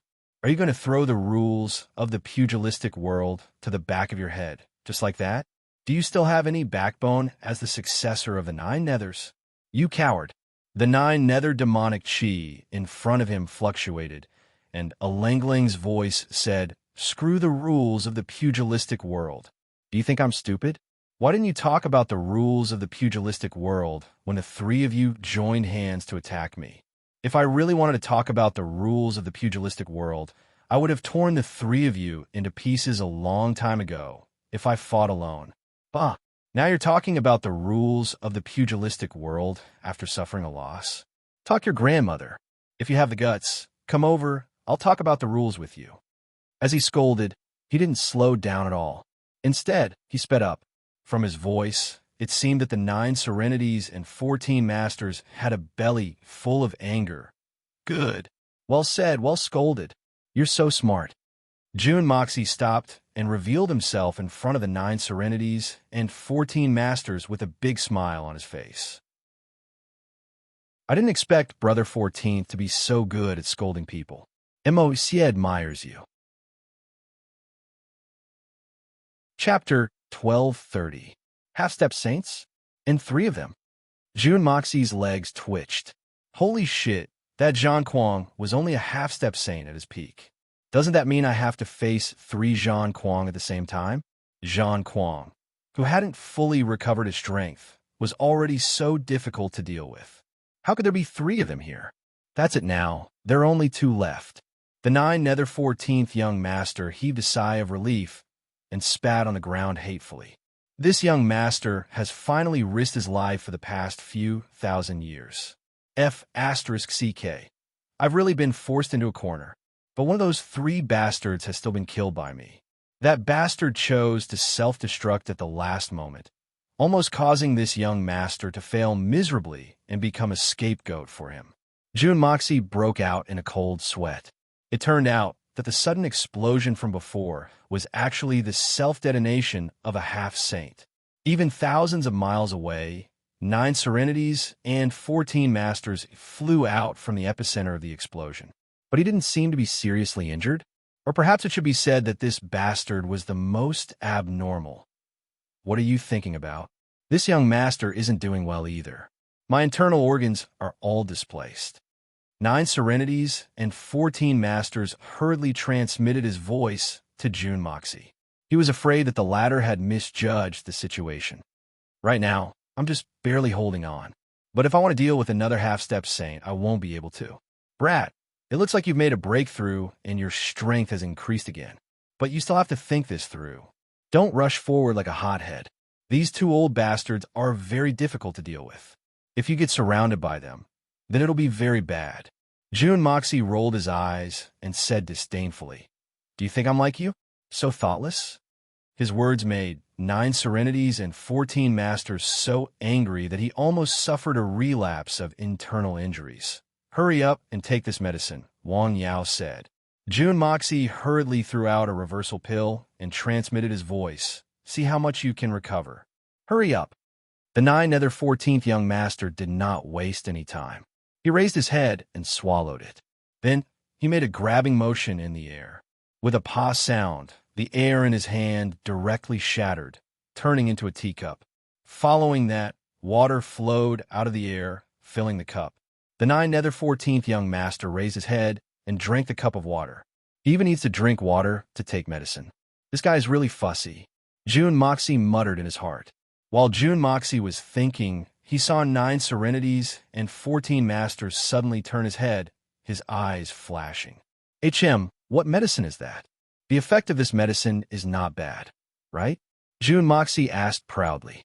"It's not just good, it's very effective.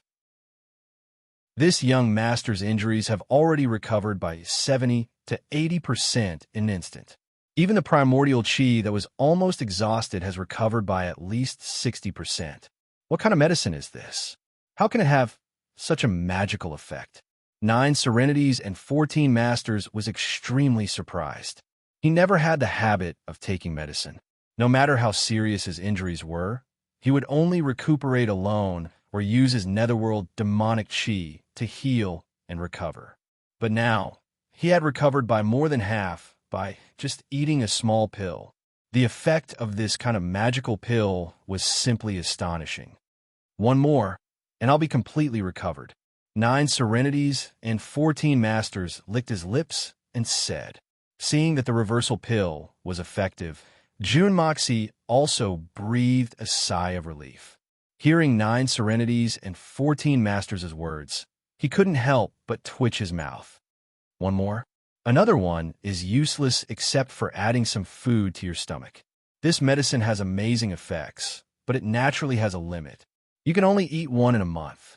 Eating more won't have any effect.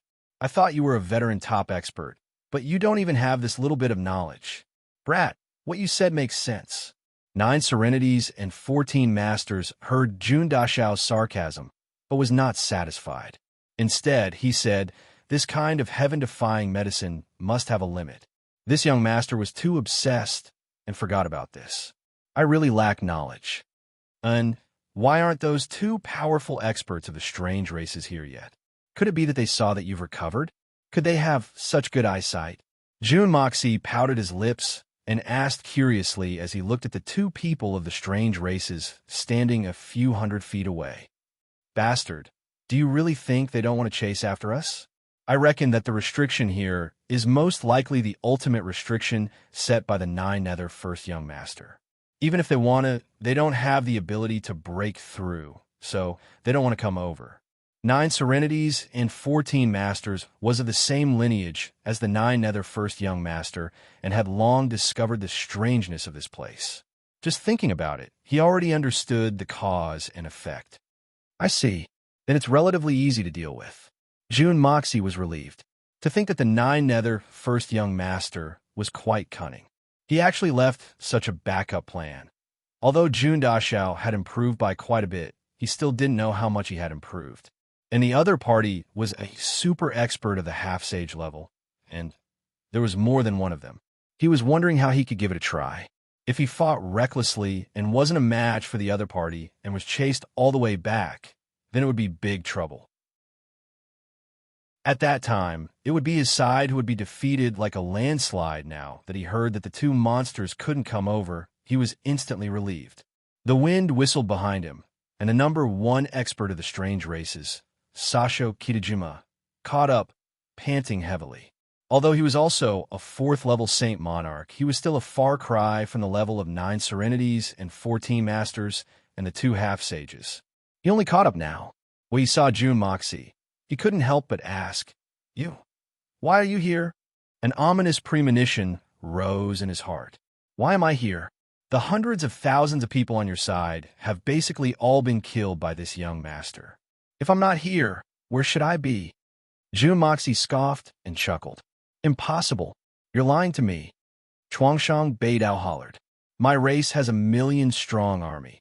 How can we be defeated so easily?" Whether it was intentional or not, Sasho Kitajima intentionally ignored the word kill that Jun Moxie had said, because from Chuangshang Beidao's point of view, the so-called killing them all was an extremely ridiculous matter. Although the possibility of defeat wasn't high, there was still a small possibility. But kill, who do you think you are? That's not 1 or 2, or 10 or 20,000 troops. That's an army of 1,000,000. Even if you stand there and don't move, you'll still have to kill for a long time. Even if you're a 4th-level Saint Monarch, it's impossible. You want to kill my army of 1,000,000 with just a few tens of thousands of people? Do you think my army of 1,000,000 is made of paper? Lie to you? Do you think I'm that interested? Jun Moxie scoffed and sneered. You're not my son. Do you think I'm that interested in coaxing you? Even if you want me to be your godfather no matter what, I don't want to accept such a perverted bastard as my son. I really can't afford to lose this face. As he spoke, Jun Dashao actually sighed with emotion. He seemed to be extremely vexed by Sasho Kitajima's request to be his godfather. How venomous could Jun Dashao's mouth be? The other party didn't even say anything, but after a few twists and turns, it turned into the other party wanting to be his godfather. Sasho Kitajima's eyes widened, and he couldn't say anything for a long time. He had been the enemy of the entire continent for thousands of years, and his words were the law. When had he ever been humiliated like this before? This kind of humiliation was truly unbearable, and he immediately wanted to fight back. One of the 2 white-robed foreign races took a step forward and waved his hand to stop Sasho Kitajima. What's the point of having a glib tongue? As he spoke, he looked at Jun Moxie and asked coldly, "Young man, who are you?" Although Sasho Kitajima was a level 4 Saint Monarch expert, he was the weakest among the 5 of them present. His understanding of Jun Dashao was still at the level he knew a day ago, and he couldn't sense that Jun Moxie's strength was already far beyond his level. In fact, no one could imagine that someone could suddenly rise from the peak of level 4 Saint Monarch to such a terrifying level in a single day. Although Sasho Kitajima couldn't sense it, it didn't mean that no one knew Jun Dashao's true strength. The moment Jun Moxie appeared, the 2 foreign races half-saints simultaneously felt a sense of crisis and shock. It was a shudder that came from the depths of their souls. Even they didn't know why they would have such a strange feeling with their cultivation. Although they couldn't see through the depth of this young man's cultivation, with his ability, he shouldn't have surpassed their current level. Why did there seem to be something on his body that caused the 2 of them to feel their hair stand on end? Who is this seat? This seat is Jun Moxie. Jun Moxie raised his head. The evil monarch is me. Evil monarch. Ha! Monarch, you think you're worthy. Evil. Sasho Kitajima had never heard of Jun Moxie's name before, and the moment he heard it, he instantly burst into laughter. But halfway through his laughter, he seemed to have thought of something and stopped laughing. He looked at Jun Moxie with his mouth agape, unable to speak for a moment. The faces of the 2 foreign races half-saints also darkened. The evil monarch, Jun Moxie. Even his name and nickname actually had the word evil in it. And this person actually possessed such shocking strength, an unfathomable, strange, and mysterious power. This caused the 3 of them to think of many things. The last 2 sentences on the stone tablet that the 9 Nether First Young Master had erected were 1,000-year hegemony, 10,000-year evil technique. All along, the strange races had been full of confidence that the word evil in this 10,000-year evil technique referred to the Divine Sun, and only the Divine Sun was worthy of the word evil. For so many years, the Divine Sun had been viewed as an evil sect by the Xian continent, and looked down upon by the entire continent. Then, if the words 10,000-year evil technique didn't refer to the Divine Sun, who else could it be? But when they heard the name of this youth today, the 3 experts of the strange races all felt that something was wrong. The so-called 10,000-year evil technique, could it be referring to this evil monarch? They were stunned for a moment, but Jun Moxie was not. He smiled strangely at Sasho Kitajima and said solemnly, "Oh right, that bed being smashed, there's something that I have to tell you." Recommending a new book, Chidian God Wandering Fantasy's new work, Killing Within a Small Space, a legendary assassin from another world. So close, yet so many enemies. Within a small space, I'm invincible. Isn't such an assassin eye-catching enough? Chapter 1231. What is it? Sasho Kitajima was still puzzled by the 10,000 evil technique. Hearing Jun Moxie's serious tone, he asked suspiciously, "It's not a big deal. I just want to tell you something that you misunderstood." Jun Moxie turned his wrist, and a strange black flame appeared in his palm. It burned quietly, but exuded a deathly aura. Jun Moxie smiled innocently like a baby and said leisurely, "Actually, you really found the wrong person to bring him to battle." Jun Moxie sighed regretfully and said, "That day, I was the one who did it. I'm sorry, but you can't blame me, who asked you to have a pig-like brain and not be able to see anything." Sasho Kitajima's eyes widened in anger as he glared at Jun Moxie. His head, neck, and face were flushed red, and he almost spat out a mouthful of blood. Wrong? Wrong. He found the wrong person. Sasho Kitajima wanted to commit suicide at this moment. He'd always thought that only a great expert would be able to execute such a remarkable technique. Among everyone present, only the 9 Nether 14th Young Master would have such a cultivation. That was why he didn't hesitate to abandon his army and lure this extremely terrifying enemy away, so that the 3 great experts of his clan could join hands and annihilate him. He had indeed lured the enemy away as he wished, but he had still underestimated the strength of this powerful being. One of the three powerful beings of the Divine Sun was actually killed by the other party. Now he knew that he had found the wrong person. In the end, he paid such a huge price because he found the wrong person. This was just like how the murderer was Zhang San. But he dragged Li Si along and forced him to confess under torture. And this Li Si was a terrifying madman. The frustration in Sasho Kitajima's heart was indescribable. Suddenly, he thought of Jun Moxie's words. "I've already killed all the hundreds of thousands of people on your side." His heart trembled. Could it be true? If what he said was true, then the army heading to the Pillar of Heaven's mountains might really be in danger. A 4.5 saint fell silent for a while before he said, "There's no need to think about it anymore. The million-strong army has already been buried beneath the Pillar of Heaven's mountains. The Divine Sun is truly finished." This person was already a half-saint, and his cultivation had already attained an extraordinary realm. Even if he couldn't see what was happening a few thousand kilometers away, he was still able to sense it. So, he knew that a huge mishap had occurred. Ugh! Sasho Kitajima felt something sweet in his throat, and he finally spat out a mouthful of blood. Based on the current situation, wasn't the destruction of the Divine Sun all my fault? Why didn't you explain before? Sasho Kitajima pointed at 9 serenities and 14 masters with a trembling finger. His eyes were wide open. Bah, who do you think you are? Do you think you're worthy of this young master's explanation? Refusing to admit your own stupidity and blaming others for not being able to differentiate. The 9 Nether 14th young master raised his head arrogantly and spat out a rarely seen profanity. Explain your mother. Trash. 9 serenities and 14 masters was filled with disdain. Things had already reached this stage, and you're still blaming this young master for not explaining? How retarded must you be? I'll fight it out with you. Sasho Kitajima's eyes were bloodshot as he pounced forward crazily. The 2 half-sages wanted to stop him, but Sasho Kitajima had already passed through the barrier that the 9 Nether first young master had set up that day. They couldn't stop him in time. Jun Moxie had racked his brains just to wait for him to rush over. How could he let go of such a heaven-sent opportunity? He leaped out and shouted, "Come, come, come. I'll have a fair battle with you." The moment he said that, the 2 great figures from the Divine Sun were so angry that they couldn't speak. Even a 9 Nether 14th young master's mouth twitched violently. He turned around and pretended not to know this fellow. "You really have the nerve to say that.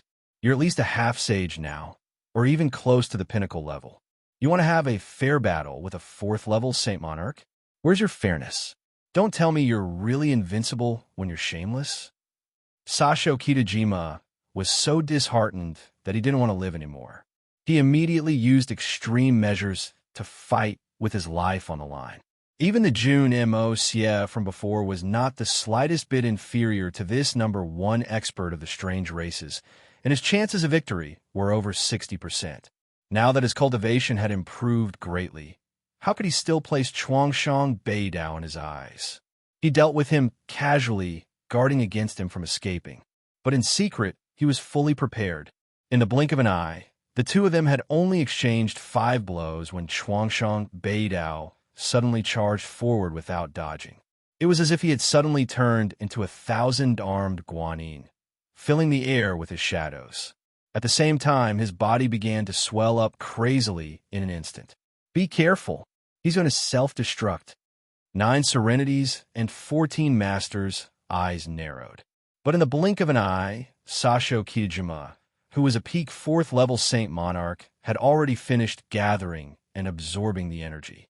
Seeing that Jun Moxie still had no intention of dodging, he laughed sinisterly and shouted, "Evil Monarch, accompany me on my way. You will pay for the blood on your hands. Go and die." Right at this moment, at the last moment before Sasho Kitajima self-destructed, clang, clang, clang, an excited sword cry rang out. With a flash of sword light, the blood of yellow flame appeared in the sky. With a schwa sound, the void-resisting divine blade had already accurately pierced into his dantian. Sasho Kitajima suddenly discovered that he couldn't move at all. Even the energy in his body couldn't be circulated at all. This demonic void resisting divine blade had pierced deeply into his two dantians, greedily devouring the cultivation in his body, not leaving a single drop behind. He could even clearly feel that his body, which had expanded to its limit due to self-destructing, was slowly shriveling up, and it was still heading towards the direction of a dried-up corpse. Ha ha! Sasho Kitajima suddenly raised his head to the sky and laughed loudly. His laughter was filled with self-reproach and despair as he roared with all his might. 1,000 years of hegemony, 10,000 years of evil arts. So it's you. Heavens, you're simply too ruthless in teasing people, ah. Before he could finish his sentence, he had completely turned into a corpse without any aura. In the blink of an eye, this shriveled corpse had also dissipated with the wind, disappearing without a trace. The number one expert of the strange races, Sasho Kitajima, was dead, and it was a complete death. Not to mention a complete corpse. Not even a shred of his soul was left behind. He couldn't be any more dead, directly consigned to eternal damnation. But his last words, 1,000 years of hegemony, 10,000 years of evil arts. So it's you. We're like a vengeful ghost summoning the soul, causing the two divine sun experts to shiver uncontrollably. This last sentence was like the most terrifying curse of fate, causing one's hair to stand on end. The two of them exchanged a look, their expressions equally ugly. Dare I ask this Lord Evil Monarch, what do you intend to do next? One of them asked. After this battle, even if our divine sun race isn't completely wiped out, our vitality has been greatly damaged, and our elites have all been lost. Even if we start to recuperate from now on, in such a terrible environment, we won't be able to pose a threat to the continent again without at least a few thousand years. Most importantly, although the two of us aren't weak, we definitely won't be able to get past this restriction that the Nine Nether First Young Master had set back then. In my opinion, let's stop here. This outsider's expert could be said to be extremely sullen in his heart, feeling that he had compromised to the extreme. There were two super experts like Jun Moxie and 9 Serenities and 14 Masters, who were even stronger than the two of them, able to move freely, but the two of them were restricted by the 9 Nether First Young Master's restriction, unable to move freely. Then, even if a portion of the Divine Sun Army was still alive, under the hands of these two, they wouldn't be able to hold out for long. Furthermore, they had already sensed that the strongest 7 Saint Monarchs of the strange races were all dead. The entire upper echelons of the Divine Sun Army had been wiped out. Right now, even if they had ambitions, they no longer had the strength to realize these things. The only thing they could do now was to preserve their strength and leave it for the future. As long as there's life, there's hope. But the two of them sighed. No matter what, it was something that would happen thousands of years later. The two of them probably wouldn't be able to see it. Let it go. Your wishful thinking is completely reversed. Jun Moxie laughed coldly. For the past 10,000 years, you strange races have always come and go as you please. You've always been the ones taking the initiative. Now, it's finally Xian's turn to make the decisions. With this young master here, you actually think that you can escape unscathed? What a joke. Could it be that this Lord, Evil Monarch, wants to keep the two of us here as well? Lord, do you know that the more you ask for, the more you can lose? The faces of the two Divine Sun experts changed. Although they had thought that there was a high chance that Jun Moxie and the rest would try to keep the two of them here, the two of them were not to be trifled with. Although they did not have the confidence to win, there was still a chance for them to perish together. The more you ask for, the more you can lose? That's right. The Pillar of Heaven's mountains is not only the barrier of the continent, it's also the barrier of your divine sun race. The two of you, if not for the Pillar of Heaven's mountains, do you think that your dogsh asterisk T divine sun race would be able to survive until today? When the continent was at its peak, couldn't we annihilate your divine sun race? When the heavenly moat no longer exists, you guys did not think about your own dangers. Instead, you want to enter the Xian continent. Isn't that the same as chasing after things that you shouldn't have? Since you have such delusions, you have to pay the corresponding price. Now that things are not going to work out, you want to retreat? How can there be such a good thing in the world? June Moxie and Ling Ling laughed. The two experts could not help but be speechless. They were both people with status. How could they not know the weight of June Moxie's words? Although the divine sun race was located in a remote area, and their living conditions were terrible, they still had an environment that was not disturbed by external forces. And the reason why they were not disturbed by external forces was because of the pillar of heaven's mountains. If not for the pillar of heaven's mountains, with the strength of the three holy lands in the past 10,000 years, it would not be difficult for them to annihilate the divine sun race. What this young master wants to do today is to completely annihilate the divine sun race. Cut the weeds and pull up the roots to prevent any future troubles. Men, women, old, young, chickens and dogs will not be spared. June Moxie did not even bat an eyelid as he looked at the two coldly. As for the two of you are my first targets. Chapter 1232. Kill us. The two great existences laughed maniacally. Evil monarch, we admit that you both have the ability to fight us alone and even have the chance to defeat us. But to kill us, evil monarch, 9 serenities and 14 masters, aren't you two thinking too highly of yourselves? Really thinking too highly of yourselves? 9 serenities and 14 masters snorted coldly. But I wonder, what is that trash that's self-destructed under my hands? You, bastard. One of the great existences could not help but be enraged when he was reminded of this sad matter. Since you decided to fight, then come at me. The two of us can experience the legendary secret techniques of the 9 Nether tribe, as well as the evil techniques of this evil monarch. Let's see what kind of evil techniques this evil monarch has. As he said that, the two of them exchanged glances. The two of them had been together for thousands of years, and were already extremely familiar with each other. It would not be an exaggeration to say that their minds were connected. There was no need for them to say anything more. They instantly understood the other party's intentions. Since the other party wanted to fight, then let's fight. Although 9 serenities and 14 masters of strength was extremely high, he had still sustained fatal injuries. That kind of injury might not affect him much if he were to fight against an ordinary opponent. But if he were to fight against someone of the same level, he would definitely be overestimating his own strength. He would definitely not be able to hold on, and his life might even be in danger. With such injuries, it would be extremely difficult to even self-destruct. Once the two sides started fighting, one of them would hold back the evil monarch, while the other would kill 9 serenities and 14 masters in the shortest time possible. Then, depending on the situation, they would either gang up on the evil monarch or fight him one-on-one. In this way, the two of them could be said to have a considerable advantage. In truth, the current situation did not allow the two of them to retreat.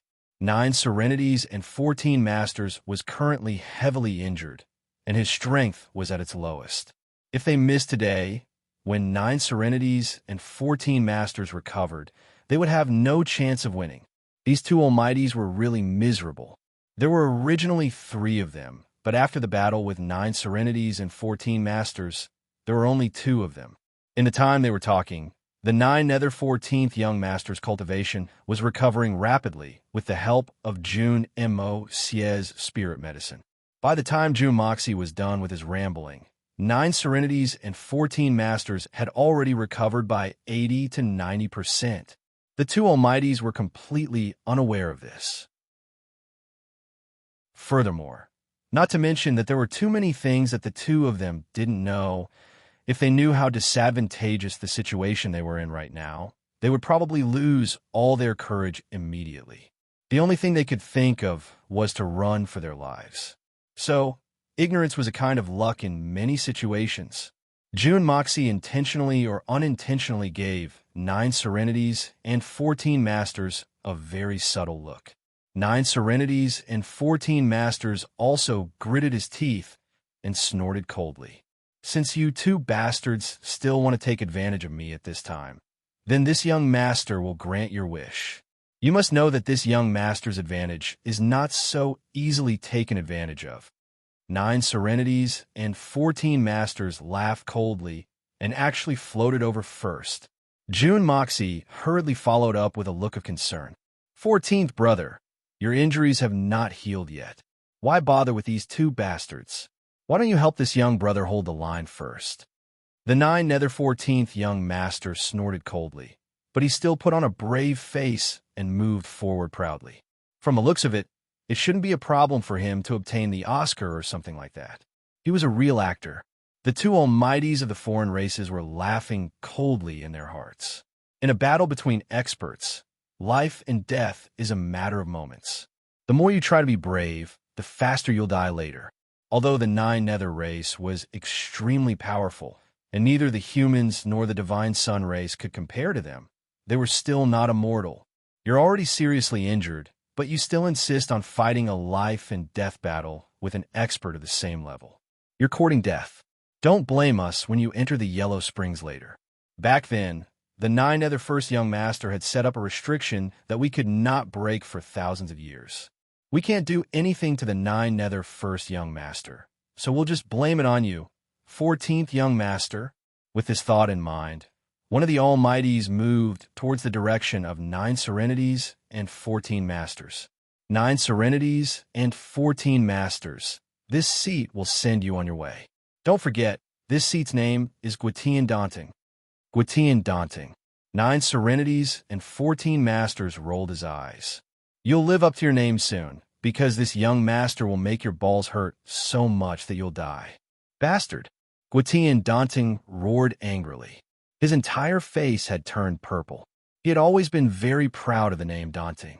He thought that his parents had been useless all their lives, but the name they gave him was very special. At least it was very meaningful.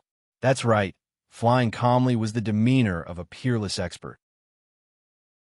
But he didn't expect that when he announced his name today, the other party would misinterpret it without hesitation and change it to die. June Moxie, who was standing at the side, was also a little speechless. Guitian Daunting. This name was really too comedic, especially when this strange race person had said it in such a proud and arrogant tone. The effect was even better. Also, who was the one who said that the 9 nether 14th young master only had a sinister face? That person's cold joke just now was of such a high standard. What about you? What's your name, trash? June Moxie looked at the strange race person in front of him with interest. Please spare me. These strange race people's names are really too funny. If this person also had such a name, this young master might just laugh until he was cramping up and let them win without a fight. This seat's surname is Mei Wei, and my name is Liang Qiang. Mei Wei Liang Qiang is me. The strange race person's eyes were like a hawk's as he looked at June Moxie with extreme seriousness. He specially introduced, "My lifelong weapon is a spear, and only this spear." As he said that, he reached behind his back and a shining spear appeared in his hand. The sharp spearhead shone with a faint blood-red light. Mei Wei Liang Qiang. June Moxie was really petrified, dumbfounded, and there was a poem to prove it. Dumbstruck. The name Guitian Daunting was already shocking enough, but he didn't expect the latter name to be even more powerful. What was even rarer was that it was so realistic. Fortunately, June Dashao's mental fortitude was strong enough. Otherwise, he might really have realized what he was thinking just now. Laugh until he was cramping up and let this guy win without a fight. What are you laughing at? Mei Wei Liangxiang seemed to be more self-aware. Otherwise, he wouldn't have specially introduced his own weapon. At this moment, seeing June Moxie suddenly burst into laughter, he couldn't help but blush and roar angrily. June Moxie finally recovered from his hysterical laughter. He wiped his tears from laughing and said, "I'm sorry, I was a little too shocked just now. At the same time, I'm extremely impressed by your parents.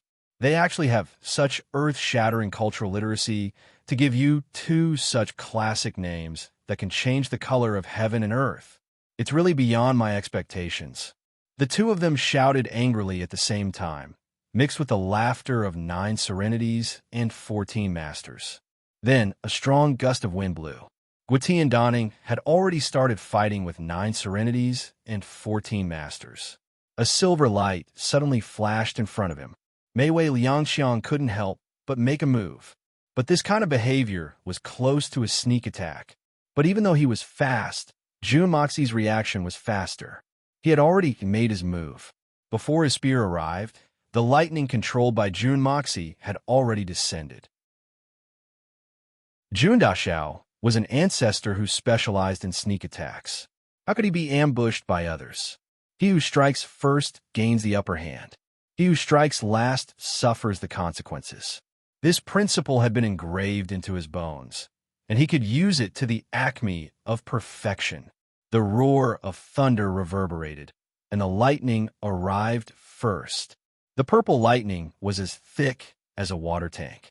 More than 100 lightning bolts locked onto Mei Wei Liangxiang at the same time. The moment Jun Mo Xie made his move, he immediately used his strongest trump card. Mei Wei Liangxiang had just stabbed out with his spear when he sensed the changes in his surroundings. He couldn't help but be shocked. Such a powerful lightning tribulation, such a scale, how could it suddenly appear without any warning? Moreover, it had actually locked onto him. What's going on? I clearly haven't broken through yet. Why would I suddenly encounter a lightning tribulation? Besides, tribulation transcendence requires a certain amount of time to prepare, right? The pressure of heaven and earth before tribulation transcendence isn't something that can come easily. How could it be as sudden as this time? Also, isn't the might of this lightning tribulation a little too terrifying? Why did hundreds of lightning bolts come at the same time? This doesn't make sense, right? But Mei Wei Liangxiang clearly didn't have the time to consider and analyze the origin of the lightning tribulation, because the lightning tribulation was already right above his head. If he didn't think of a way to resist this sudden crisis, he could only go down to the netherworld to ponder over these strange questions. Mei Wei Liangxiang was indeed a powerful figure of a foreign race. Even in the face of such a terrible situation, he was still able to remain calm. With a loud roar, his 2 bodies swelled up at the same time, and he emitted a disgusting smell similar to that of a rotting corpse. Furthermore, this smell grew at an astonishing speed, instantly reaching a considerable level of concentration. Perhaps because the smell was too strong, it gave rise to a seemingly filthy gas that instantly enveloped his entire body. The unprecedented pungent smell almost made Jun Daxiao vomit on the spot. It was as if someone suddenly let out an extremely smelly fart while he was eating delicious food. There was no need to mention that kind of infuriating and disgusting feeling. As Jun Moxi couldn't take it anymore and cursed, countless terrifying lightning tribulation descended. With a series of crackling sounds, a hole with a radius of thousands of feet appeared on the ground. Mei Wei Liangxiang was currently standing at the core of this hole. His clothes were tattered, and his hair was standing straight up like a beggar's. His 2 faces were uniformly black, and his 4 shining eyes were still moving freely. Black smoke was emitting from countless parts of his body. Black smoke came out from both of their mouths. When they closed their mouths, the smoke came out from their nostrils instead. Lord Mei Wei, how are you? Gwyttian Donning shouted anxiously, somewhat flustered and exasperated. Why are you undergoing the tribulation transcendence at such a critical time? Why don't you suppress it? Chapter 1233. When Gwyttian Donning exchanged blows with the 14th young master just now, he immediately discovered that this nether 14th young master, who should have been severely injured and had lost most of his demonic cultivation, seemed as if he hadn't suffered any damage at all. Not only were his injuries nowhere to be seen, his cultivation didn't seem to have lost much. This horrifying reality made Gwyttian Donning, who had wanted to take advantage of the situation, extremely depressed. 9 serenities and 14 masters, who was almost at full strength, attacked like a storm. Gwyttian Donning struggled to hold on, hoping that Mei Wei Liangxiang would finish off Jun Moxi quickly and come to his aid. He did not expect his comrade, who had always been steady, to undergo a heavenly tribulation at this time. Isn't he playing with his life? It's fine if you're playing with your life, but you're playing with me too. We've been friends for thousands of years. You can't play with me like this. I'm not undergoing a heavenly tribulation. Mei Wei Liangqiang was also puzzled. He walked out of the cave while puffing out black smoke, feeling pain all over his body. He looked up at the sky. F***CK. Do you think I don't know if I'm undergoing a heavenly tribulation or not? Besides, there are no tribulation clouds in the sky. What's going on? That lightning just now was a real tribulation lightning. It's not fake at all. I say you. Jun Moxie shook his head in disdain. He lectured earnestly. I've already said that it's not right for you to show your spear at the end of your life. This is incest. Incest will incur the wrath of heaven. Look, you've been struck by lightning, haven't you? You'd better go back and change your name. If you don't change your name, you'll be struck again. Bastard. Mei Wei Liangqiang was furious. This is a coincidence. It's just a coincidence. Jun Moxie scoffed. Just a coincidence. What about this time? Is it still a coincidence? Mei Wei Liangqiang immediately felt that something was amiss. He looked up into the sky and was shocked to see that the entire sky was filled with purple light once again. Each purple lightning tribulation was as thick as a house, and this time, the number was 10 times more than the previous time. A total of more than 1,000 bolts of lightning were densely packed above his head.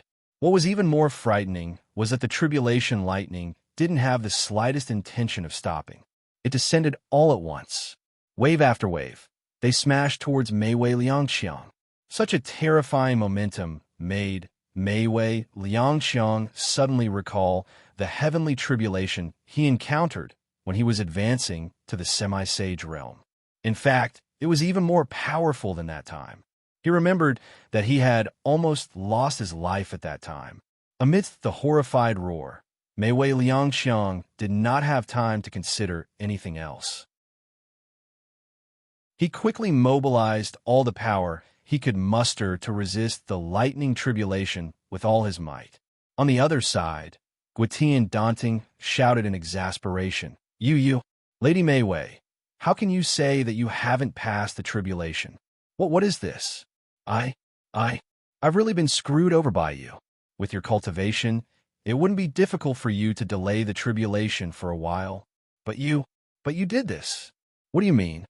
Hearing Guitian Daunting's angry shout, Mei Wei Liangqiang also wanted to cry. What do you mean by that? If you ask me, who should I ask? I clearly didn't break through, but this lightning tribulation still came down just like that. What can I do? Do you think I'm willing to pass the tribulation in the middle of a battle? I'm not a retard. They were depressed, they were puzzled, they were annoyed. There's only one word to describe them. However, no matter how frustrated they were, if someone told them that this lightning tribulation was actually caused by that pretty boy in front of them, they would still not believe it. This was a lightning tribulation. Was this something that could be controlled by humans? An unprecedentedly violent purple lightning struck down once again. The power of the hundreds of lightning bolts from before was already quite terrifying. In terms of momentum alone, it was almost equal to the might of the heavenly tribulation of a half-saint. However, the momentum of the lightning tribulation this time was even stronger, and it was far from being comparable to the last time. Even Jun Moxie himself did not expect that the power of lightning he could derive would be so strong. One must know that although the Hongjun Pagoda had absorbed a large amount of lightning power previously, most of those were venerable and saint-level lightning tribulations. At most, some of them were Holy Emperor-level lightning tribulations. Only a small portion belonged to saint-venerable-level heavenly tribulations. As for the higher-level heavenly tribulations, only young Master Jun and Mei Shui Yan Saint Monarch heavenly tribulations existed. But even their Saint Monarch heavenly tribulations were not this violent.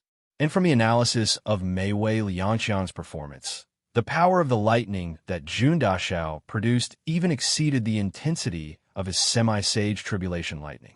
This surprise was a little too much for Jun Dashao. Jun Mo Xie's original intention of using this new technique was to pass off the power of lightning as the real thing, to catch this Mei Wei Liangxiang off guard.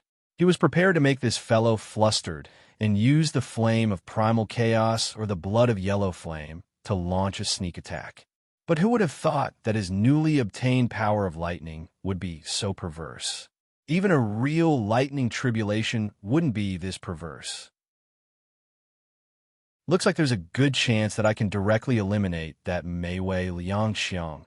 Could it be that the Hongjun Pagoda has the magical effect of purifying the power of lightning? Of course, the Hongjun Pagoda was an unfathomable thing. Even if it had such a function, it might not be that rare. But Jun Dashao did not have the time to consider this. He focused his mind and controlled the power of lightning to strike down precisely. Strike this perverted foreign race trash to death, the biggest foreign race scum. With Jun Moxie's wave after wave of lightning bombardment, Dashao discovered a rather interesting fact. Mei Wei Liangxiang actually treated the lightning bombardment as a heavenly tribulation. Not only did he not take the opportunity to counterattack or dodge, but he simply endured it. Such a cooperative attitude made Jun Moxie feel extremely satisfied. Originally, when Jun Mo Xie launched the lightning attack at the start, he had intentionally reserved some of his strength to guard against Mei Wei Liangxiang's counterattack. But from the looks of it now, there was no need for that at all. Actually, it was no wonder that Mei Wei Liangxiang did this. All along, all the heavenly tribulations had locked onto the person undergoing the heavenly tribulation. There was basically no difference between dodging or not, and there were no exceptions. Even if a person with superb movement techniques could barely dodge a few bolts, the following ones would double the number of bolts. As for counterattack, that was even more ridiculous. Counterattack? Counterattack, the lightning tribulation?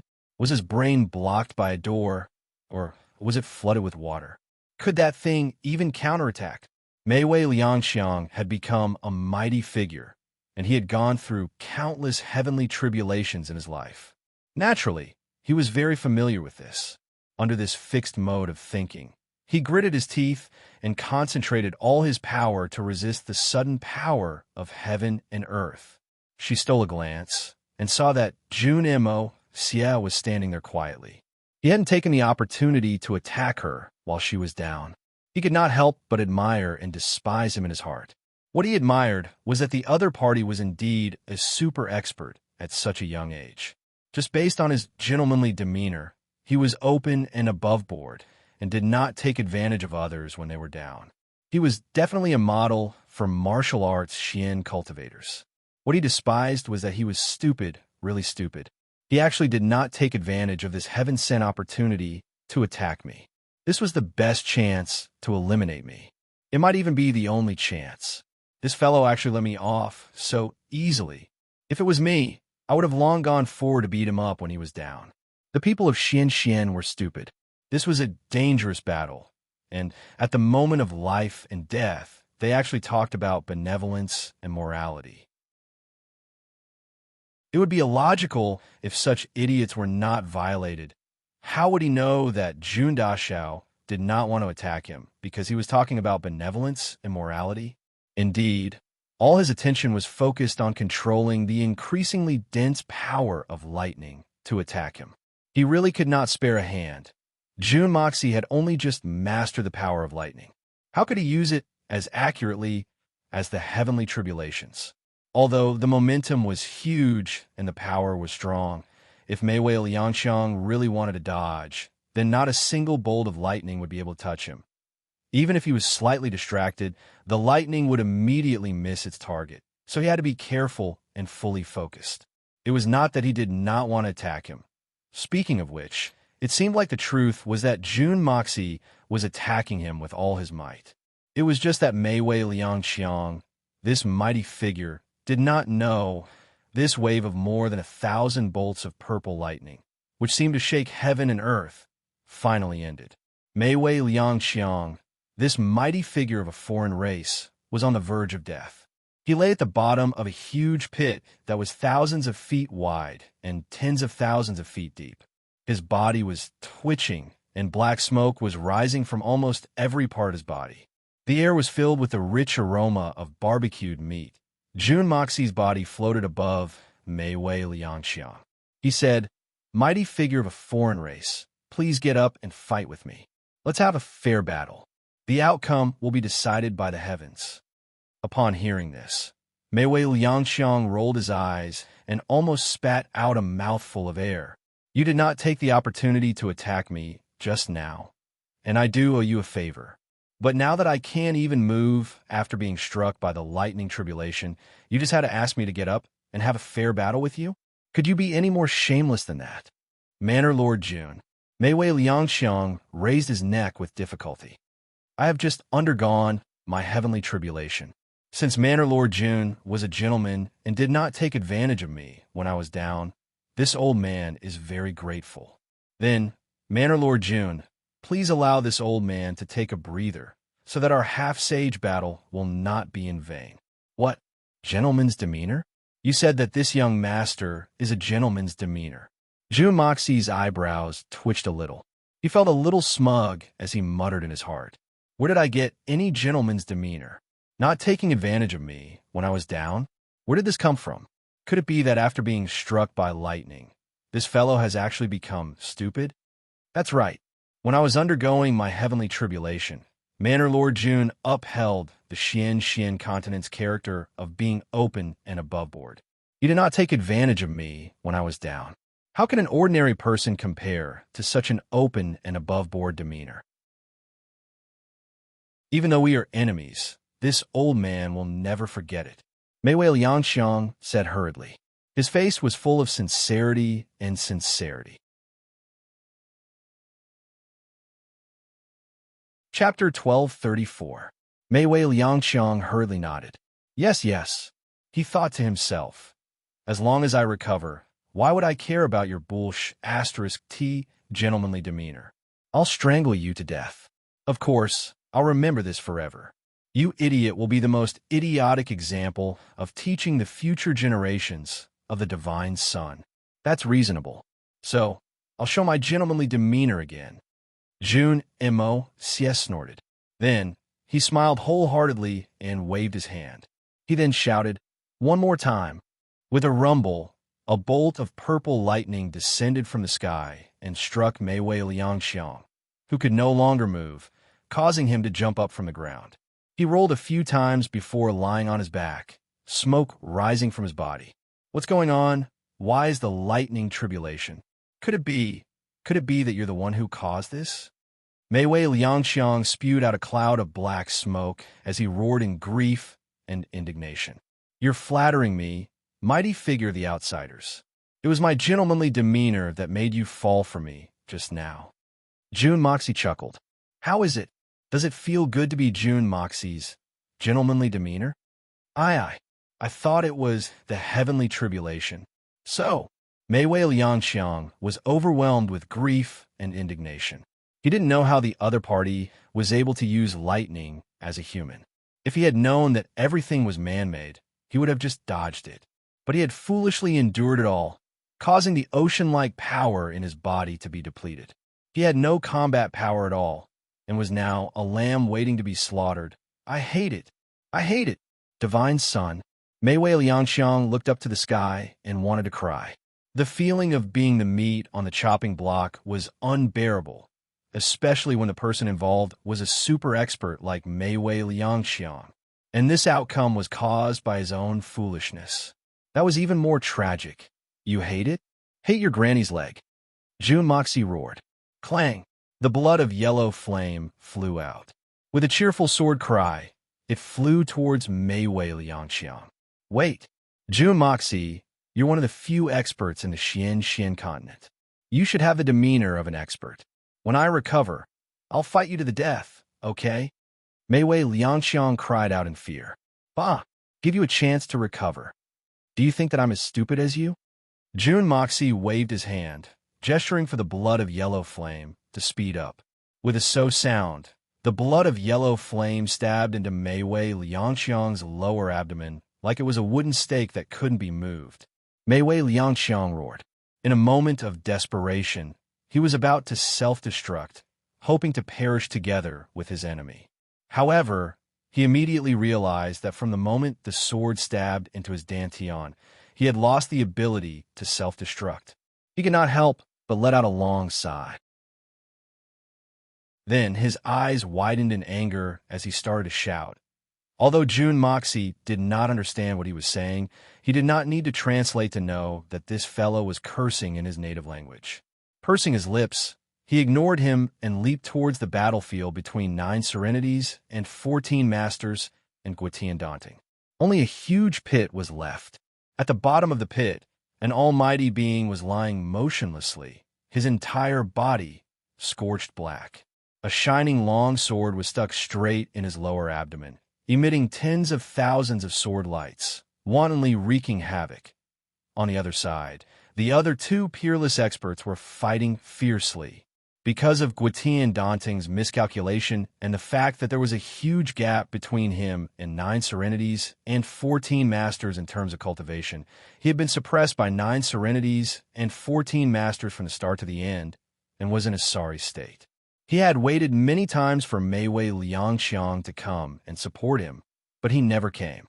It was because of this that he could not concentrate, and his situation became even more worrisome. With great difficulty, he finally saw a person flying over. But before he could rejoice, he immediately fell into the ice cave, and his whole body was ice cold.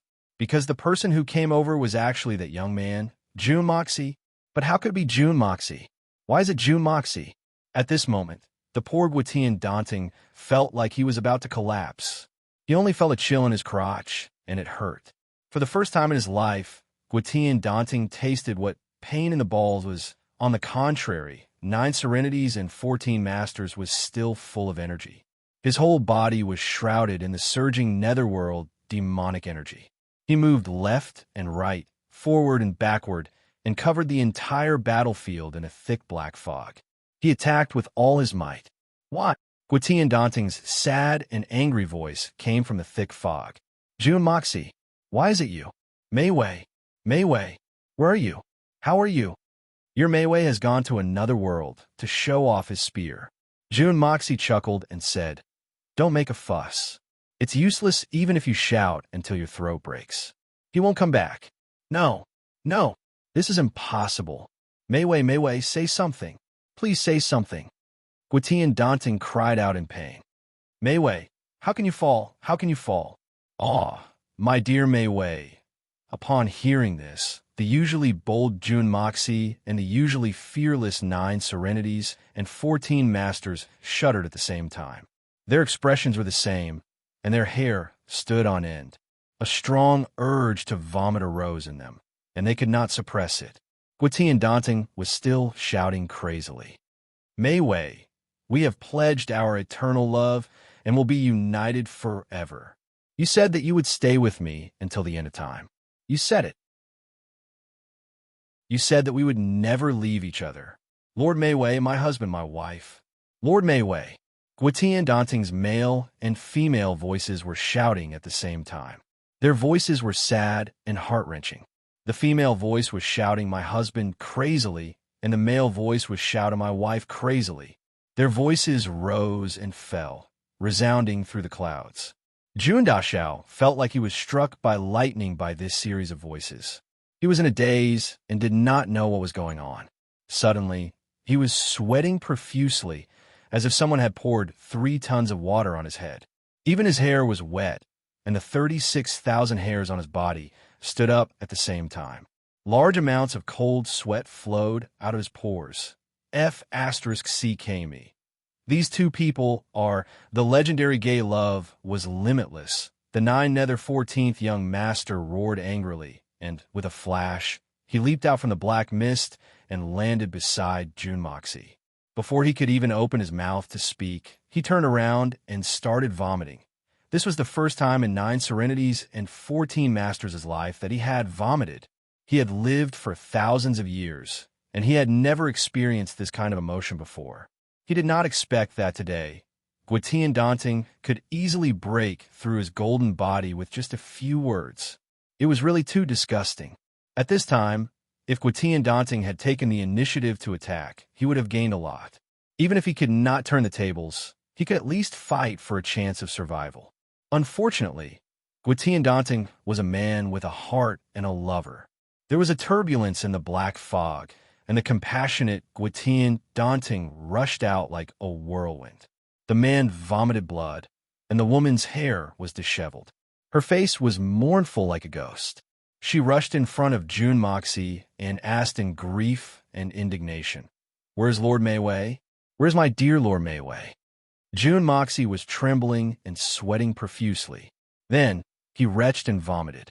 He only felt his stomach churning with discomfort. For a moment, there were countless openings. There was no helping it. It was just too disgusting. F***CK off. The 9 nether 14th young master raised his head and scolded loudly. "Shameless thing! Shameless thing! Bastard! Son of a b******." He started scolding nonstop. As he scolded, 9 serenities and 14 masters' face contorted, and he turned his head to vomit from time to time. The 9 nether 14th young master wished that he could chop off his own hands and feet as well when he thought of how he'd excitedly punched and kicked that bastard body just now. Heavens ah! Earth ah! Why do I love to take advantage of others so much? How did I find a flaw in that technique? Why did I touch such a disgusting thing? To be able to be so disgusting, there was no doubt that he had reached the pinnacle, the acme of perfection, and could do whatever he wanted. That you two are lovers. June Moxie's lips were pale, and he finally asked with a trembling voice, "Nonsense. You harm my dear Lord Mayway. I have nothing left to live for. I want to fight to the death with you. I want to kill you. I must kill you." Gwyttian Daunting's spittle flew as he roared in grief and indignation. But your 4 bodies are still connected. How can you two be lovers? Even if you have a universal plug, you don't have a universal carrier, right? No matter how hard June Moxie racked his brains, he still couldn't understand how these 2 strange races were able to accomplish such an impossible feat that was akin to a bolt of lightning. "Idiot, you still can't figure it out?" Gwyttian Daunting shouted. "None of your business. Can't you just line up at the back?" June Moxie's lips twitched for a while, and he finally said, "I see. That makes sense." "June Moxie, hand over your life." Gwyttian Daunting's 4 eyes turned red. "I want to avenge my dear Lord Mayway." At the side, the 9 nether 14th young master's bones had gone completely soft. He hurriedly dodged to the side and said, "Old brother June, your strength is unfathomable, and no expert in this world dares to challenge you. I'll leave this fellow to you. This young master really can't wait on him. If it was a normal fight, even if June Moxie wanted to intervene, 9 serenities and 14 masters would definitely not agree to it. But now, he took the initiative to give up and even said such flattering words. It was enough to show how much impact Gwyttian Daunting had on 9 serenities and 14 masters. "Please stop. I can't serve him anymore. Please bear with me." June Moxie also tried to push Gwyttian Daunting away, but he realized that 9 serenities and 14 masters had already run a few hundred feet away. He was running like a stray dog, panicking like a fish that had escaped the net. He seemed to be running even faster than when he was running for his life. Chapter 1235. Before the battle, 9 serenities and 14 masters actually abandoned his comrade and ran away. This kind of behavior of fleeing in the face of battle should be executed. But no matter how June Moxie shouted, 9 serenities and 14 masters refused to turn back. Coward. So be it. Fleeing in the face of battle. So be it. You can say whatever you want. No matter what, it's much better than staying in the same place to fight this pervert. Anyway, there doesn't seem to be any military law that can control me. My original intention of coming here was to watch the show. Now that I didn't get to watch the show, it became an act. If I still have to act with this kind of pervert at the end of the show, I won't be able to survive in the future. I'll leave such an outstanding opponent to you, June Da Xiao. This Gwyttian Daunting will definitely not be able to defeat me, but that disgusting smell is really killing me. As 9 serenities and 14 masters ran, He used his martial arts to condense water from the air and washed his hands over and over again. He made up his mind that as long as he saw a person, he would immediately take off all his clothes and put them on himself. It was not easy to replace his hands and feet, so he could only wash them a few times. But no matter what, he definitely could not wear these black clothes again, abandoning a battle and fleeing in a one-on-one battle, abandoning a battle and losing without a fight. This was definitely the first time in 9 Serenities and 14 Masters' life. Gwyttian Daunting definitely did not know that he had actually done something that no one else in the world could do. It was really something to be proud of. This achievement seemed to be something that even Jun Dashao could not achieve. Even if the future Jun Moxi's strength might be better than 9 Serenities and 14 Masters in all aspects, he could at most kill 9 Serenities and 14 Masters. He would not be able to scare Gwyttian Daunting away no matter what. Well, to be more precise, it must be disgusting him away. Jun Moxi was furious to the extreme. He wanted to continue cursing 9 Serenities and 14 Masters for abandoning the battle. But Gwyttian Daunting's attack had already arrived. Facing this guy's counterattack, Jun Moxi did not know whether to accept it or not. Gwyttian Daunting was now like a disgusting human-shaped hedgehog. Even a little bit of him would make him feel so disgusted that he would not be able to eat for a few days. How could he fight this battle? Anyway, he definitely could not fight in close combat. Since close combat wasn't going to work, Jun Mo-sie could only resort to long-range attacks. Jun Mo-sie hastily retreated. While retreating, he pinched his fingers together, and hundreds of lightning bolts struck down with a rumbling sound. Gwyttian Daunting completely ignored all of this, only chasing after Jun Mo-sie crazily. Under his rapid movements, most of the lightning naturally missed, but there were still a few that landed on him. But Gwyttian Daunting gritted his teeth and continued to charge forward without slowing down. It was obvious how determined he was to kill Jun Dashao. Little sword, hurry up and come over. Jun Dashao began to cry for help. Having lived 2 lives, this evil monarch had never been so embarrassed before. But now he really had no other choice. He shouted at the top of his lungs, sword, hurry up and come over, it's incredible. There's delicious food here. Blood of Yellow Flame had just finished devouring all of Mei Wei, Liangqiang's essence and energy. It was gradually digesting it when it suddenly heard Jun Moxi shout. It hurriedly flew over. With a flash of sword light, the sword trembled, and a sword cry rang out. Delicious food? Leave it all to me? There was a strong sense of excitement in its voice. Yes, I'll leave this fellow to you. I'll leave him to you. You can do whatever you want with him. Jun Moxi said hurriedly. Even if you cut him into pieces, it's not a problem. Ha. Blood of Yellow Flame excitedly somersaulted. Why are you so generous this time? Cough, you little brat. When did your master not care about you? Jun Moxi said shamelessly.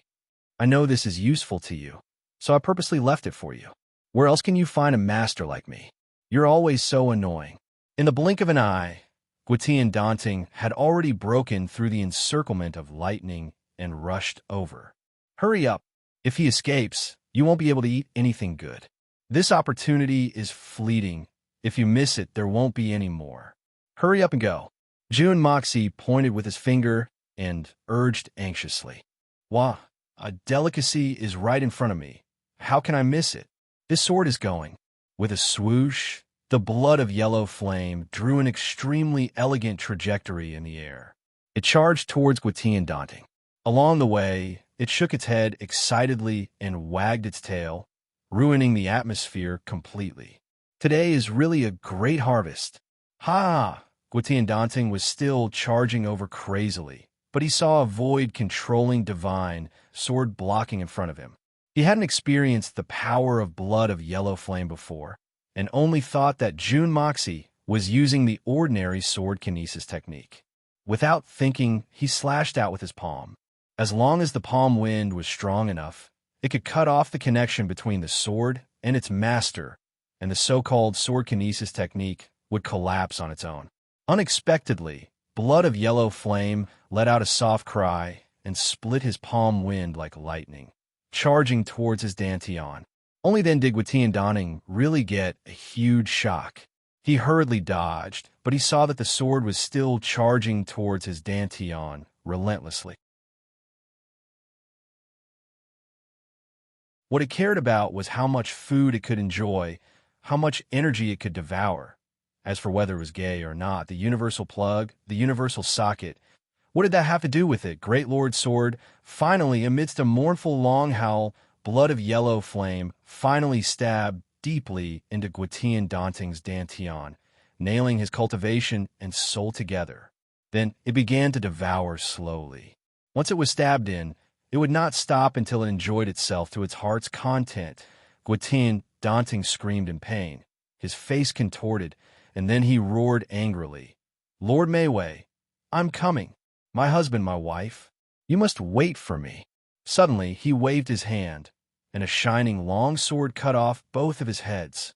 Both heads flew up at the same time, blood of yellow flame, stabbed in with great difficulty, but it had only absorbed half of it when it realized that there was no longer a source for it to absorb. It couldn't help but feel dejected. Once a person was confirmed dead, their chi would dissipate, and other than the power of the soul, it could not absorb anything else. After a long while, June Moxie flew towards the north. After flying for thousands of miles, smoke and demonic aura filled the air. 9 serenities and 14 masters suddenly appeared in front of him, and said with some lingering fear, "That bastard is done for." June Moxie rolled his eyes. Once he saw this fellow, he was infuriated and said angrily, "I've never seen someone like you. You have the cheek to call yourself the world's #1 expert? You actually ran away at the last minute. You left me alone to face a powerful enemy. If it wasn't for this young master's skills, wouldn't I have been killed by you? You say you have the cheek to be embarrassed." 9 serenities and 14 masters flew into a rage. "You think I wanted to run? This young master really couldn't hold it in just now. If I knew that I would meet such a thing on this trip to the Pillar of Heaven's mountains, this young master would rather not come here for the rest of my life. Honestly speaking, if you could run, why didn't you? If I didn't run just now, this young master would be the one holding the hot potato. Isn't that right?" As he said that, he suddenly rolled up his sleeves and said angrily, "Look, I still have goosebumps all over my body." Whoosh! June Moxie also rolled up his sleeves and roared even louder than 9 serenities and 14 masters. F***CK? Goosebumps. You think you're the only one who has goosebumps? This young master's goosebumps are not as dense as yours. The two glared at each other like fighting cocks, panting. After a long while, they suddenly burst into laughter at the same time. They laughed so hard that they beat their chests and stomped their feet. June Moxie unnaturally let down his sleeves and said bitterly, "It's finally over. Let's go back. You can go back by yourself." 9 serenities and 14 masters stopped laughing, and his voice and demeanor were filled with a thick sense of loneliness. With his hands clasped behind his back, he looked at the vast sky in front of him and said lightly, "From today onwards, I will be staying at this Pillar of Heaven's mountains." His gaze was distant as he said slowly, "This young master may not even take a step into the Xian continent in this lifetime. Perhaps today's farewell will be an eternal farewell for you and me." Chapter 1236. "What do you mean?" June Moxie was shocked and asked hurriedly. "It's just a sudden feeling. It's here that the 9 nether first young master raised an incomparably majestic mountain with just a raise of his hand. The 9 serenities and 14 masters pointed at the ground beneath their feet and said, He even created a seal of immeasurable power. Even after 10,000 years, the semi-sage of the strange races cannot break through it. What kind of remarkable power is that?" He laughed self-mockingly and said, "I, the 9 nether 14th young master, have always been called the #1 expert in the world. Ha ha! Only now do I know that this title of #1 expert in the world has always been like the loudest slap to my face, constantly slapping myself in the face. What right do I have to occupy the position of the world's #1 expert? A frog at the bottom of a well has never truly understood the vastness of the world. Even I need to fight for a long time to take down a semi-sage. But the Nine-Nether First Young Master only needs one seal, and it can last for 10,000 years. Even until now, he can still continue to seal and seal for eternity. The 9 Serenities and 14 Masters let out a long sigh and suddenly stopped talking, not saying another word. But the desolation and yearning in his expression was so thick, as if they were about to materialize. You mean you're staying here to comprehend the great Tao? Hoping to pursue the Nine-Nether First Young Master's realm? June Moxie was silent for a long time before he asked softly. Exactly. The 9 Serenities and 14 Masters took 2 steps in the air and said in a deep voice, with our cultivation, if we go to the mainland and fight with ordinary people, how boring would that be? Only here is the mark of the highest achievement of the Nine-Nether tribe. The 9-Nether 14th Young Master looked at the ground beneath his feet, his eyes filled with emotion. After a long time, he raised his head and said softly, as long as I stay here, I'll be able to constantly feel the difference between me and Senior. This place will become the greatest source of motivation for me to advance into the supreme Tao. Otherwise, even if I go out and fight to the death, it will only be like this. However, you seem to have forgotten one thing. June Moxie said, we still need an expert like you to deal with Zhang Kuang. Now that Guhan has fallen, do you want me to deal with that freak Zhang Kuang alone? Isn't dealing with perverts your best skill? With your current cultivation, coupled with your various strange techniques, dealing with Zhang Kuang is definitely not a difficult task. I don't think there will be any problems. The 9 Serenities and 14 Masters laughed and said, why bother dragging me into this? Fine. Since you've already made up your mind, I won't force you. June Moxie lowered his head, then raised it again. However, if you suddenly feel like going out for a stroll, you must definitely come to the Tian Nan Evil Monarch Manor. At that time, I can have a good drink with you. We've never had a chance to have a good drink since we've known each other. I'm really looking forward to that day. The 9 Serenities and 14 Masters chuckled, but did not say anything. From the looks of it, he really didn't want to come out again. I won't force you, June Moxie said. However, after this battle, I plan to send experts to the south of the Pillar of Heaven's mountains to completely exterminate the strange races. If there's anything they can't do and still need your help, please don't refuse. The 9 Serenities and 14 Masters said, of course. At that time, even if you don't send anyone in, I will still slowly exterminate this evil race. Such a disgusting race should not exist in this world. That's good. It's a promise. June Moxie smiled with relief. You can go. Although the leaders of the strange races have all been killed, there's still many loose ends that need to be dealt with. The 9 Serenities and 14 Masters turned around and stood in the void. White clouds and flowing winds floated in front of him. His eyes were also drifting like the clouds. June Mo. Xie smiled faintly and said, I suddenly heard you say that we'll never meet again after today's parting. So, I naturally felt a little melancholic. I remember that you said that you wanted to fight with me. Why? You don't want to fight anymore. I'm really looking forward to this battle. If you don't use your water, fire, thunder, wind, and clouds, even if you have a breakthrough, you are still no match for me. You may not even be able to defeat those 2 powerful beings of the strange races. The 9 Serenities and 14 Masters said quietly, but will you not use your strange methods? The conclusion is simple. Fighting you is meaningless. Since it's meaningless, it's better not to fight. Meaningless, it's better not to fight. June Moxie laughed and cupped his fists. Since that's the case, Brother 14, June Moxie will take his leave now. The 9 Serenities and 14 Masters smiled lightly and waved his hands. His black figure fell from the sky like a meteor. In the blink of an eye, he had already disappeared among the countless rocks. Before he left, he didn't say anything. June Mo sighed. He also knew that he might not be able to see her again after today's parting.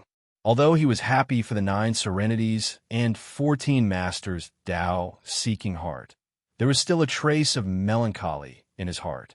It was like the sorrow of parting, a sense of loss. A leisurely sword cry rang out, and the blood of yellow flame appeared in the sky. It danced in the air like a rainbow, not stopping for a long time, following which the blood of yellow flame flew one round at lightning speed and came to Jun Moxie's feet, lifting him up.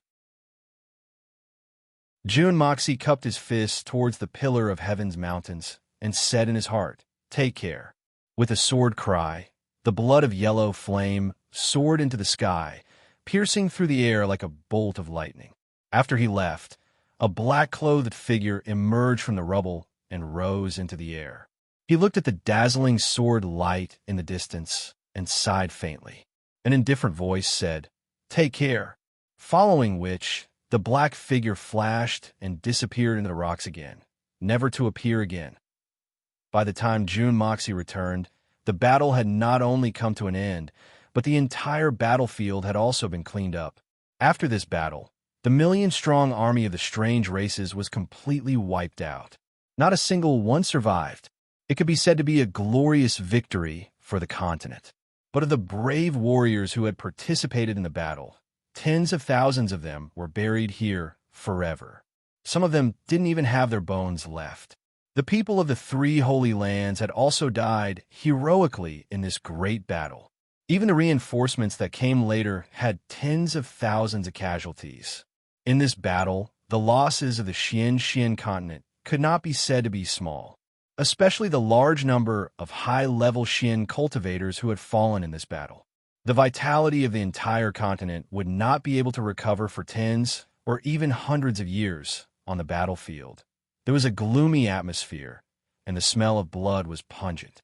The bleak autumn wind whistled past. It was already autumn. Looking at the aftermath of the battle, Jun Moxie was speechless for a long time. In this battle, there were simply too many heroes who had fallen here.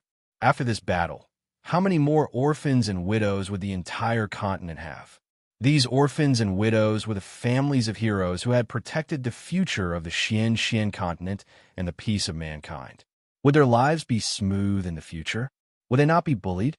Would they be treated fairly? In this battle, how many leaders of the royal families had fallen? Would their deaths lead to the decline of the family they led, or even the destruction of it? At this moment, Jun Moxie suddenly thought of a poem that Junwu Hui had recited that day. He could not help but recite it softly. The smoke of the beacon rises, the great flag is unfurled, thousands of horses and thousands of soldiers roll in. When will the battlefield be steeped in swords and soldiers? From now on, men do not restrain their grief. At this moment, Jun Moxie suddenly understood Junwu Hui's feelings when he recited this poem that day. This god of war, a legend that had been passed down through the ages, was undoubtedly in a solemn and stirring mood at that time, but also extremely helpless. Smoke filled the sky and the flag was unfurled. Thousands of horses and thousands of soldiers rolled over. This sentence seemed to be infinitely heroic, but hidden behind it were stains of blood and tears. Apart from those who were personally involved, who could truly understand it? Thousands of horses and thousands of soldiers roll in swords, and soldiers roll in swords and soldiers. Since ancient times, how many people returned from war? How many people could return safely in the end? When will the battlefield be steeped in swords and soldiers? From now on, men do not restrain their grief. It also expressed this god of war of the continent's heartfelt hatred towards war. Jun Moxie's victory in today's battle was because he hoped that this continent would die in front of the pillar of heaven's mountains. From now on, men do not restrain their grief. From now on, there would no longer be a need for the war for seizing the heavens. Cut the weeds and eliminate the roots once and for all. Jun Moxie stood there in disappointment as he looked at the bloody fog that had yet to dissipate. He did not speak for a long time. Jun Wui, Dugu Zongheng, Murong Feng Yun, Mei Shuyan, and the other leaders had already finished reorganizing the army. They were currently checking the specific losses of the battle.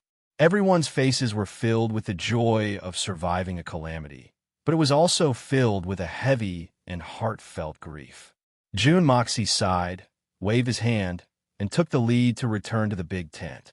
Following which, Mei Shuiyin and the rest entered the big tent one after another. What's the result? Roughly, how much did we lose? Jun Moxie said bitterly. How many brothers died in this battle? This answer was something that Jun Moxie desperately wanted to know, but he was also a little afraid to know. Jun Moxie had lived 2 lives, and it was rare for him to be afraid. But at this moment, the audacious Jun Moxie was really afraid to know that heavy answer. The battle ended. Tian Fa's vanguard, the 8 Saint Venerables, and the Eagle King died. 5,000 Eagle people, not a single one survived. 5,000 Bear Tribe warriors, 3,000 died in battle. 5,000 Crane Tribe warriors, 2,000 Eagle Tribe warriors, 2,000 Eagle Tribe warriors, and 4,300 Eagle Tribe warriors died in battle. 1,500 Tiger Tribe warriors died in battle. Mei Shuyin's expression was filled with deep sorrow as she said woodenly, "The last one to participate in the battle. Rock King died in battle. The head of the 8 great masters, Yun Bi Chun, died in battle.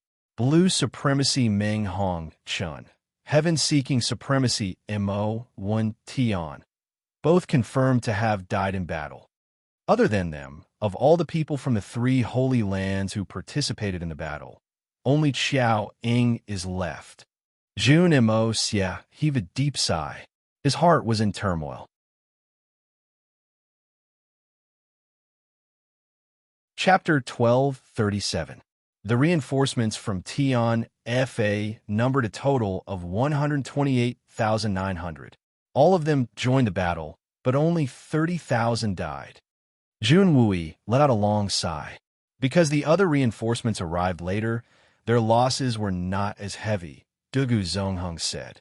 Dugu Zongheng quietly said, but their strength was relatively weak, and they didn't have much room to resist the foreign races. Of the 130,000 people who participated in the battle, less than 100,000 returned. 13 of the Heaven Destroyer and Spirit Devourer troops died in battle. The rest were all heavily injured. Solitary Eagle's body was still shrouded in a thick killing intent, as he said.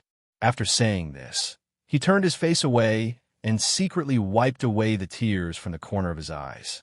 These people were all good comrades and brothers who had been with him for more than a year. Junimo sighed and said, "All those who died in this battle must be compensated generously. Their families must be treated like the families of meritorious officials, and they must be taken care of properly. But if there are any requests, as long as it is not unreasonable, we must do our best to satisfy them. As for their descendants, they should also pay special attention to nurturing them. No matter what, we must not let the heroes in the underworld scold us for being heartless and ungrateful. This is a basic issue of conscience, and also the moral bottom line that we have been upholding all along. We must not be careless." Everyone nodded their heads and solemnly agreed. This is where the evil monarch Manor's insistence lies. If anyone dares to bully the widows of meritorious officials or the descendants of heroes, then no matter who they are, no matter where they come from, they must be killed without mercy. Jun Moxie said coldly. His cold tone showed how unshakable his determination was. "Then I will immediately give the order to spread this order to the world." Mei Shuiyan nodded. She looked at Jun Mo Xia with a little more radiance in her eyes and a little more pride. How to treat the descendants of meritorious officials had always been a common problem in this continent. Too many families of soldiers who had died in battle were bullied, sold as slave for the rich and powerful because they no longer had anyone to rely on. The fate of the slightly good-looking women was even more miserable than that. Jun Moxie's Iron Order was passed down at this moment. It could be said that it was a great achievement. We must not let the heroes shed tears after bleeding. Jun Moxie said heavily. After a while, he said softly, "Of course, justice is still in the hearts of the people. If the family members of those heroes have committed crimes or committed other unforgivable crimes, we can't tolerate them. Although the word hero was an honor, one could not rely on this honor for the rest of one's life. We still need to have a sense of propriety when it comes to this. Du Gesungen and Murong Fingyun's eyes shone with admiration. Jun Mo Xie's arrangements could be said to be extremely appropriate. In this way, many tragedies could be avoided. At the same time, it could also avoid the tragic consequences of the heroes sitting on their laurels, not thinking about improving themselves and discrediting the heroes. People were never used to it. The two big shots were smart people, so how could they not understand this? Jun Moxie muttered to himself for a while and slowly asked Mei Shuyan, "What happened to the 3 holy lands?" Mei Shuyan understood his meaning and said solemnly, "No one has moved there. Everything is as it was before the battle." "I know what you mean. I've already sent people to guard the area." Jun Moxie stood up and said, "Everyone, let's go take a look." Everyone followed him out. The hundreds of tents that the people of the 3 holy lands had lived in were still standing in their original positions. The wind howled, causing the tent to rustle. The empty tent was divided into 3 areas, clearly separated from each other. The 3 tents had the same status as the 3 holy lands. 3 different colored tents stood quietly in front of everyone. These were the last traces left behind by the 3 holy lands on this land. Jun Moxie looked at them silently for a while and said in a low voice, "Everyone has been fighting with their lives on the line, fighting until now. Why bother? Mo Wu Dao, I hope that you 3 Holy Land sect leaders can lead the people of the 3 Holy Lands to another world of nothingness, to live in peace and happiness, without the need to fight and scheme against each other." When Mei Shuyan heard this, she couldn't help but feel a sour feeling in her heart. The original intention of the 3 Holy Lands was very simple. It was to defend against foreign invaders. How noble was it to bury their heads in this barren land for tens of thousands of years. But it was this fighting and scheme against each other that ultimately ruined this glorious legacy of tens of thousands of years. At the same time, it caused Tian Fa to be unable to recover for nearly 1,000 years. If the leaders of the 3 Holy Lands could be a little more broad-minded, Mei Shuyan shook her head in self-mockery. It seemed like this was completely impossible. The relationship between humans and Xian beasts was originally 2 extremes that could not be reconciled. Everyone entered the tent in a single file. There were 2 rows of stone stools placed neatly on both sides of the tent, and it was silent for a long time. It was as if the experts of the Holy Lands were still sitting here silently, as if the events of the past were right before their eyes. There was a table in the middle of the room with a stack of paper bags neatly stacked on it. The topmost one had the words Guhan written on it in blood. Jun Mo Xie sighed in silence. He opened it and found a jade pendant inside. There was also a piece of white paper. On the white paper, there were a few lines of words written in blood. 2 lifetimes of vicissitudes, eternal glory. Once it becomes nothing, only death can repay. As for the origin of the jade pendant, or the subsequent instructions, there was no mention of it at all. But Jun Moxie knew clearly that this jade pendant was the only memento that Guhan had left for Qiaoying. That jade pendant was crystal clear, smooth, as if it was constantly emitting a peaceful glow. It was warm to the touch, but it also carried a trace of gentle coldness. Warm in winter and cool in summer. Without a doubt, this was a rare piece of precious jade. Jun Moxie quietly wrapped up the paper bag again, but handed the jade pendant to Mei Shuyan and said, "Pass this jade to Qiao Ying later. Say that Guhan left it for her." Mei Shuyan looked at him suspiciously, but agreed gently and took the jade pendant. Mei Shuyan naturally did not understand why Jun Moxie did not do these things personally. But she did not know that Jun Moxie was currently very conflicted and did not know how to face Qiaoying. If he really saw her, should he tell her that Guhan was her biological father? Below Guhan was another paper bag, and on it was also written in blood. The words were round and full. On it were the words Mo Wu Dao. Apart from a piece of paper, there was nothing else in the paper bag. Don't say that the clear sky is lawless. When you can be free, be free. Xiao Yao, Big Brother is here. This Lord of Hermitage, on the eve of the final battle, knew that death was close at hand, but in his last words, he did not mention a single word about the war for seizing the heavens, nor did he mention any honor or disgrace. There was only this sentence in the entire letter. Xiao Yao was the name of Mo Wu Dao's younger brother, Mo Xiao Yao. Jun Moxie's heart trembled.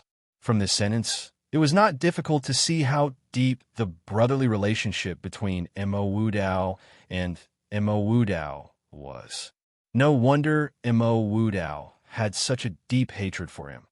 Looking through them one by one, most of the people from the three holy lands only had these two sentences: die for seizing the heavens, no regrets. Everyone looked over one by one, and their faces were extremely heavy. The last paper bag was Lung Tong's. This demon pupil saint was rather carefree, and his last words were only 3 words: "It doesn't matter." He really left in a carefree manner. After tidying up the tents of Hermitage, it was Supreme Golden City's next. Most of the last words were just a few sentences. Only the Lord of Supreme Golden City, Shirua Chun, wrote this sentence: "If everything could start from the beginning again." If everything could start from the beginning again. Jun Moxie and Mei Shuan looked at this sentence and were speechless for a long time. If life could really start from the beginning again, who knew how many people would make up for the regrets of their previous lives and create a perfect life for themselves? If everything could start from the beginning again, it was easy to say, but it was something that the human world could never achieve. After tidying up all the tents of the 3 holy lands, the sky was already dark when the 3 of them walked out of the last tent. Night came quietly. There were countless people standing and sitting everywhere, but no one made a sound. It was a silent night. The next morning, Jun Moxie woke up early and strolled to the battlefield. He stood silently in the middle of the battlefield. After a period of concentration, Jun Moxie slowly stretched out his hands and said in a low voice, "Power of Earth, today, let us build an immortal monument for our hero." As soon as he finished speaking, the land in this region began to rise slowly. It rose higher and higher, and this trend continued for an entire morning. Finally, a majestic mountain range rose from the ground. It was thousands of feet tall and hundreds of miles wide. At the top, the mountain peak slowly expanded and gradually formed the shape of a giant eagle spreading its wings. It had golden eyes and iron claws, and its entire body was covered with iron feathers. Looking down at the mountains and rivers below, this giant eagle was the appearance of the Eagle King after he had reverted to his original form.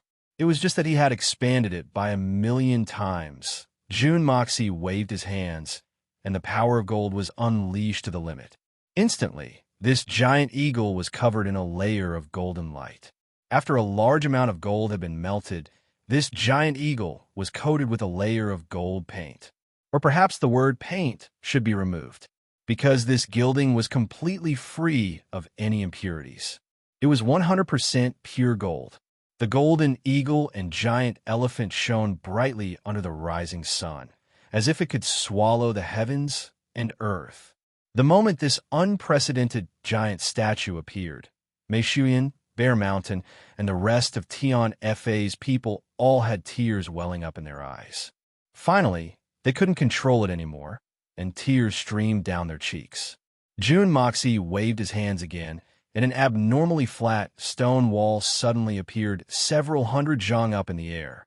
With a loud clang, the blood of yellow flame appeared in the air and flew out rapidly. It drew a sharp arc of sword light in the air and instantly arrived in front of the flat stone wall. As streaks of awe-inspiring sword chi shot out, stone chips fell like rain. As it slowly progressed, everyone saw that a poem had actually appeared on the stone wall. Since ancient times, all things have become empty. Who can remain calm? Tears sprinkle the skies in sorrow for heroes, covering up the annals of history and lamenting heroes. A life of importance with the word brother 1,000 years of legend and 1,000 years of love, turning into jade blood with no regrets, going through life and death with you, bowing to you 8 times in this life, embracing each other even in mountains of knives and seas of fire. The eagle's soul in the skies is always proud, turning into the winds of the heavens. That you're tuning in to the Warrior Lore YouTube channel. Don't forget to subscribe and join us on this journey to catch the most captivating stories.